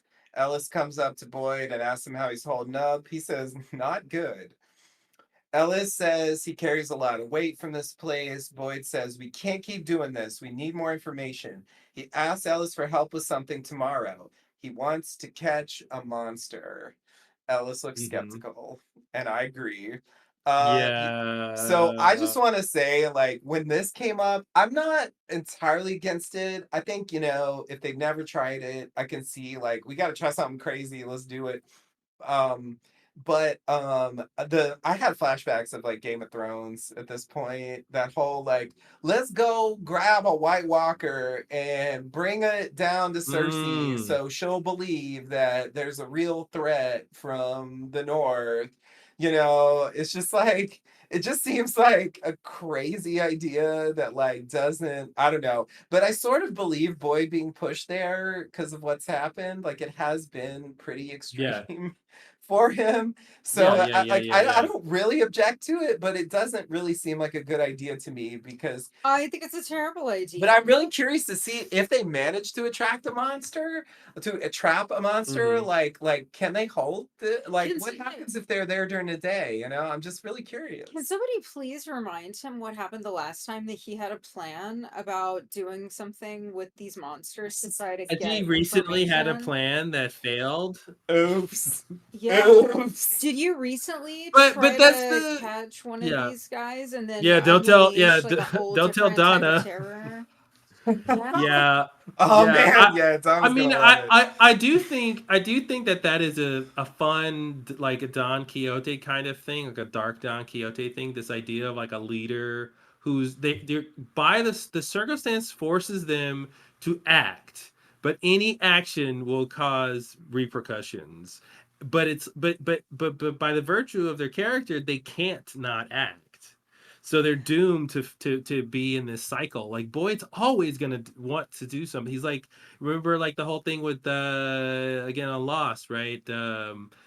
Jack and Locke had that whole thing, which, do we do this thing or not do this thing, right? And so I feel like it's an interesting thing with Boyd where he's not ever gonna learn the lesson to actually sit on your hands and do nothing. I mean, obviously Yeah. not. It's been less than a week since his actions with that Mm-hmm. monster unleashed killer cicadas all over Mm-hmm. the community. This whole new type of terror that isn't Yeah. even confined to And who night. knows that, by the way? How I many am people know he did that? Yeah, Some people a do. few do, but I think the number is less than 5 or 6. It's pretty Yeah. low. It's pretty low. The people who are there, right, who are actually involved with the body, so Yeah. like Christy knows about it, Kenny Yeah. knows about it, and then but then like Donna found out, like they find out, Yeah, you that one know. guy That's that he right. ended up having to kill because he was trying to Yeah. Oh, kill yeah. him. Yeah, Oh, yeah. that's what I was gonna say too. By the way, with the three who had the cicada whatever issue, to minimize it. None of us know Um, what it is. Yeah. I'm surprised we haven't seen it yet, I guess, but it's like I wanted to hear from those people what Yes. they experienced. Yes. Did you hear voices? Did you see anything? Did you Yeah, did you see yourself chained up in a dungeon, or I what know. was it I what was know. it yeah, like? Speaking, they should form a support group. The three of those people should be talking and like, definitely. And they should be talking to the viewer. I want to know. yeah, Tell me. Yeah, for sure. nice. I agree. I mean, there were two characters who alluded to it in this episode. There was no Randall in this Yeah. episode, and in the previous one, he just tried to steal a goat. He didn't really talk about it. But yeah, I think it'd be nice to have something. But then again, like TV shows do tend to like go with the new Yeah. and kind of abandon the Mm-hmm. old. So I'm not really sure if they're actually gonna spend time on it. I mean, we'll see. Yeah. Maybe not. The other thing Okay. I was real Oh, quick about the trapping the monster is the big reason I can see them wanting to do that is just so they can have more dialogue with the monster yeah, and yeah, us yeah, yeah, hear what yeah. they Have like a what Henry Gale and stuff. monster kind of thing. Yeah, yeah. Yeah. Just like trapped and I mean, I talking. feel like it would probably work because this is TV, but I do think in It's the gonna be reality. wild because it's gonna But be it is a like, bad plan. why don't y'all come out during the day? Because apparently you're fine. I don't know, like it's the Mm-hmm. rules. It's Why just don't you bright. just break the rules? You think I can do that? Like, all right, Oh my god. fine. Anyway, okay. All Are you right, are last scene. you ready for the last scene? Okay. Yes. So Ethan asks if they will still live in the house even with Tianchen gone. Jim says he doesn't know. What do you know, Jim? Anyway, Julia is leaving to check on the animals. Ethan wants to go as well. Jim tells him to be careful. Julie says, okay. He says, I love you guys. And they don't respond, walking away. He goes into the house, then the kitchen, then the phone rings. After some hesitation, he picks it up and says, hello. And a voice responds and says, Dad, it's Thomas. Mm-mm-mm. And we're into credits. Lost. Whatever. Yeah. From. Yeah, The call is coming from inside the house, huh? Yeah, exactly. as soon as they pan into the kitchen, I was like, "Oh my god, the phone's gonna ring!" Because the phone is just so prominent. It's interesting. That phone was the one from Kenny's dream. Sorry, go ahead. Yes, no, that's what I was gonna say. We've seen that phone ring one other time. It was in our dream, the Yeah. dream with the cicadas. Yeah, yeah, yeah. And And the it was the nursery rhyme thing coming through Mm-hmm. the phone. Yeah, They come for three, whatever, blah, yeah. blah. They So come, they steal. I don't know what it yeah, was. I really want to watch. I just want to watch the next one, and I don't want to wait a It week. definitely made me interested to see where I they're agree. going with that. Is it connected to the kids? Is it pure manipulation? Is it really Thomas? Is I think it's it pure manipulation. you think it's pure Yes. manipulation? You're both going with pure Yeah. manipulation? You know what? Fuck, Yeah. I'll just be contrarian. You know what? I think it's Thomas for real. Dead ass Thomas is somehow there. Two old ass Thomas. Dead is on ass the old ass phone. Thomas. Yeah. Yeah. Taller ghost Okay. Thomas. Why not? Hey, there he is. Come on. Come on. I'm just saying maybe it could happen. I don't really believe that 100%, but I do think I think it's possible that there's some weird shit going on, and these kids that are trapped, is it connected with that somehow? No. In what reality does a human being who dies at a certain age continue to age in its afterlife? I mean, is that a reality that we want to talk about The here? world of From. That's all I I can mean, now say. I don't know if it, if a child dies in the afterlife, they stay that way forever. I don't know if that makes it even more sense or not, but that's the way I would imagine it is the default position. So the idea that he, if this was Yeah. 30 years later, it'd be a 30-year-old Thomas on the phone is strange. Yeah, it's a weird choice, and I think it's a bad choice. They established in an earlier season that, Tabitha said this thing about, for a long time after Thomas's death, she would hear him Mm. crying. And I just think have it be a baby crying and trust that the audience can put that I think together. that's why they didn't do that. Because they Well, thought it was too vague. Because, Well, like, just a I baby think crying could be any baby. I say think they did. Thomas then. Have it Yeah. be a baby crying and have him say Thomas? I Why think not? they didn't do it because they want someone he can talk to and who can say things to him. Yeah, I just think that Because it's manipulation. I think it's just manipulation. And Yeah. honestly, I don't think we're gonna pick this conversation back up. The way TV works, like it never like, Hmm. okay, now the next episode starts and we get the rest of that phone call. That's not gonna I happen. feel like it's possible, but I Well, agree. we'll I don't see. think it's likely. I think I think I think we're gonna get the next part of, only because of where we ended here didn't leave him with anything. There's no manipulation. I think the manipulation needs to actually have the next beat, right? So I think he's gonna say, Thomas, is that you? Yeah, Dad. What where are you? I don't know. And then I'm trapped. Maybe this will tie into the trapped kids thing or something. But I think Thomas is gonna leave him with something to do. I think that's what I would expect. Or now the other option is it's a slow haunting, right? He picks up the phone, he says, hey, it's me, Dad, it's Thomas, and he goes, Thomas, and then the line goes dead. And Yeah. Hmm. then Yeah. an episode later something else happens and he Yeah, thinks he sees yeah. Thomas. Gradual build Yeah. up. Yeah. Yeah, I'm anticipating that we don't get the rest of the phone call, but we hear him describe what the call was to somebody, probably Boyd, because who else is he going to talk about this with? Yeah. He's not going to tell Julie. That would be really fucked up. Well, he is a No. terrible father, so maybe. Maybe he will. Who Mm-hmm. knows? Mm-hmm. Anyway. No, she Yeah, I won't don't know. listen to This him. this episode was pretty intriguing.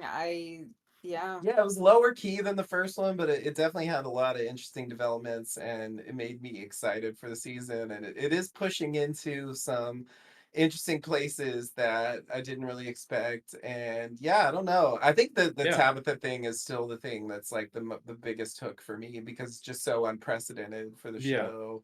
It's just such a wild thing to Yeah. introduce. Yeah, the Tabitha thing and the world or something, the evil specifically going after Boyd is the other thing that's super Yeah, yeah, cool. yeah, yeah. That was super cool. It's just this episode didn't really do that. Hmm. It didn't really further that point. It kind of just dealt with the aftermath. But Yeah. I agree that that's definitely an interesting element going forward for sure. I'm totally on board for that. Yeah. Alrighty, well, thanks for having me, guys. Is This that was good? fun. Yeah, thanks for All right, joining yeah. Thanks for us. joining us. I know it was like a breezy jaunt, but I think we got Yeah, some I'm just points getting warmed out up. there. Hey, yeah, yeah, yeah, yeah. We should do like a 5 hour aftercast. Anyway, That's funny. I love that. Next I time. love that for you. uh, Yeah, thanks for hanging out. but yeah, it was fun. Lots of intrigue, lots of yeah, lots of We're anticipation for gonna what's to keep come. watching. We'll be there. Yeah. Will you?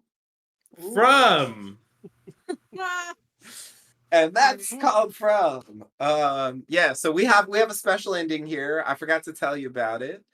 It's based Our on, guests sing a song. yeah, It should so be something Ooh. heartfelt, yeah. What Okay. what do you got? You got some, spontaneous and moving. The greatest love of all. Are you good at that one? My think, Or? my heart will go on, of My heart will course. go on. That'll yeah. work. Yeah. That'll There you go. work. That's good. Or, you know, Que Sera Sera. We Sure. could always go with that. That's a classic, Um, obviously. No, yeah, we do. Well, we don't really have a sign off that relates to From. Well, but last week we mentioned that Oh, that's right. Cicadas. because the cicadas we can buzz. still say And so we our can thing. still do our classic sign off. See you next week, everybody. Buzz, buzz, buzz.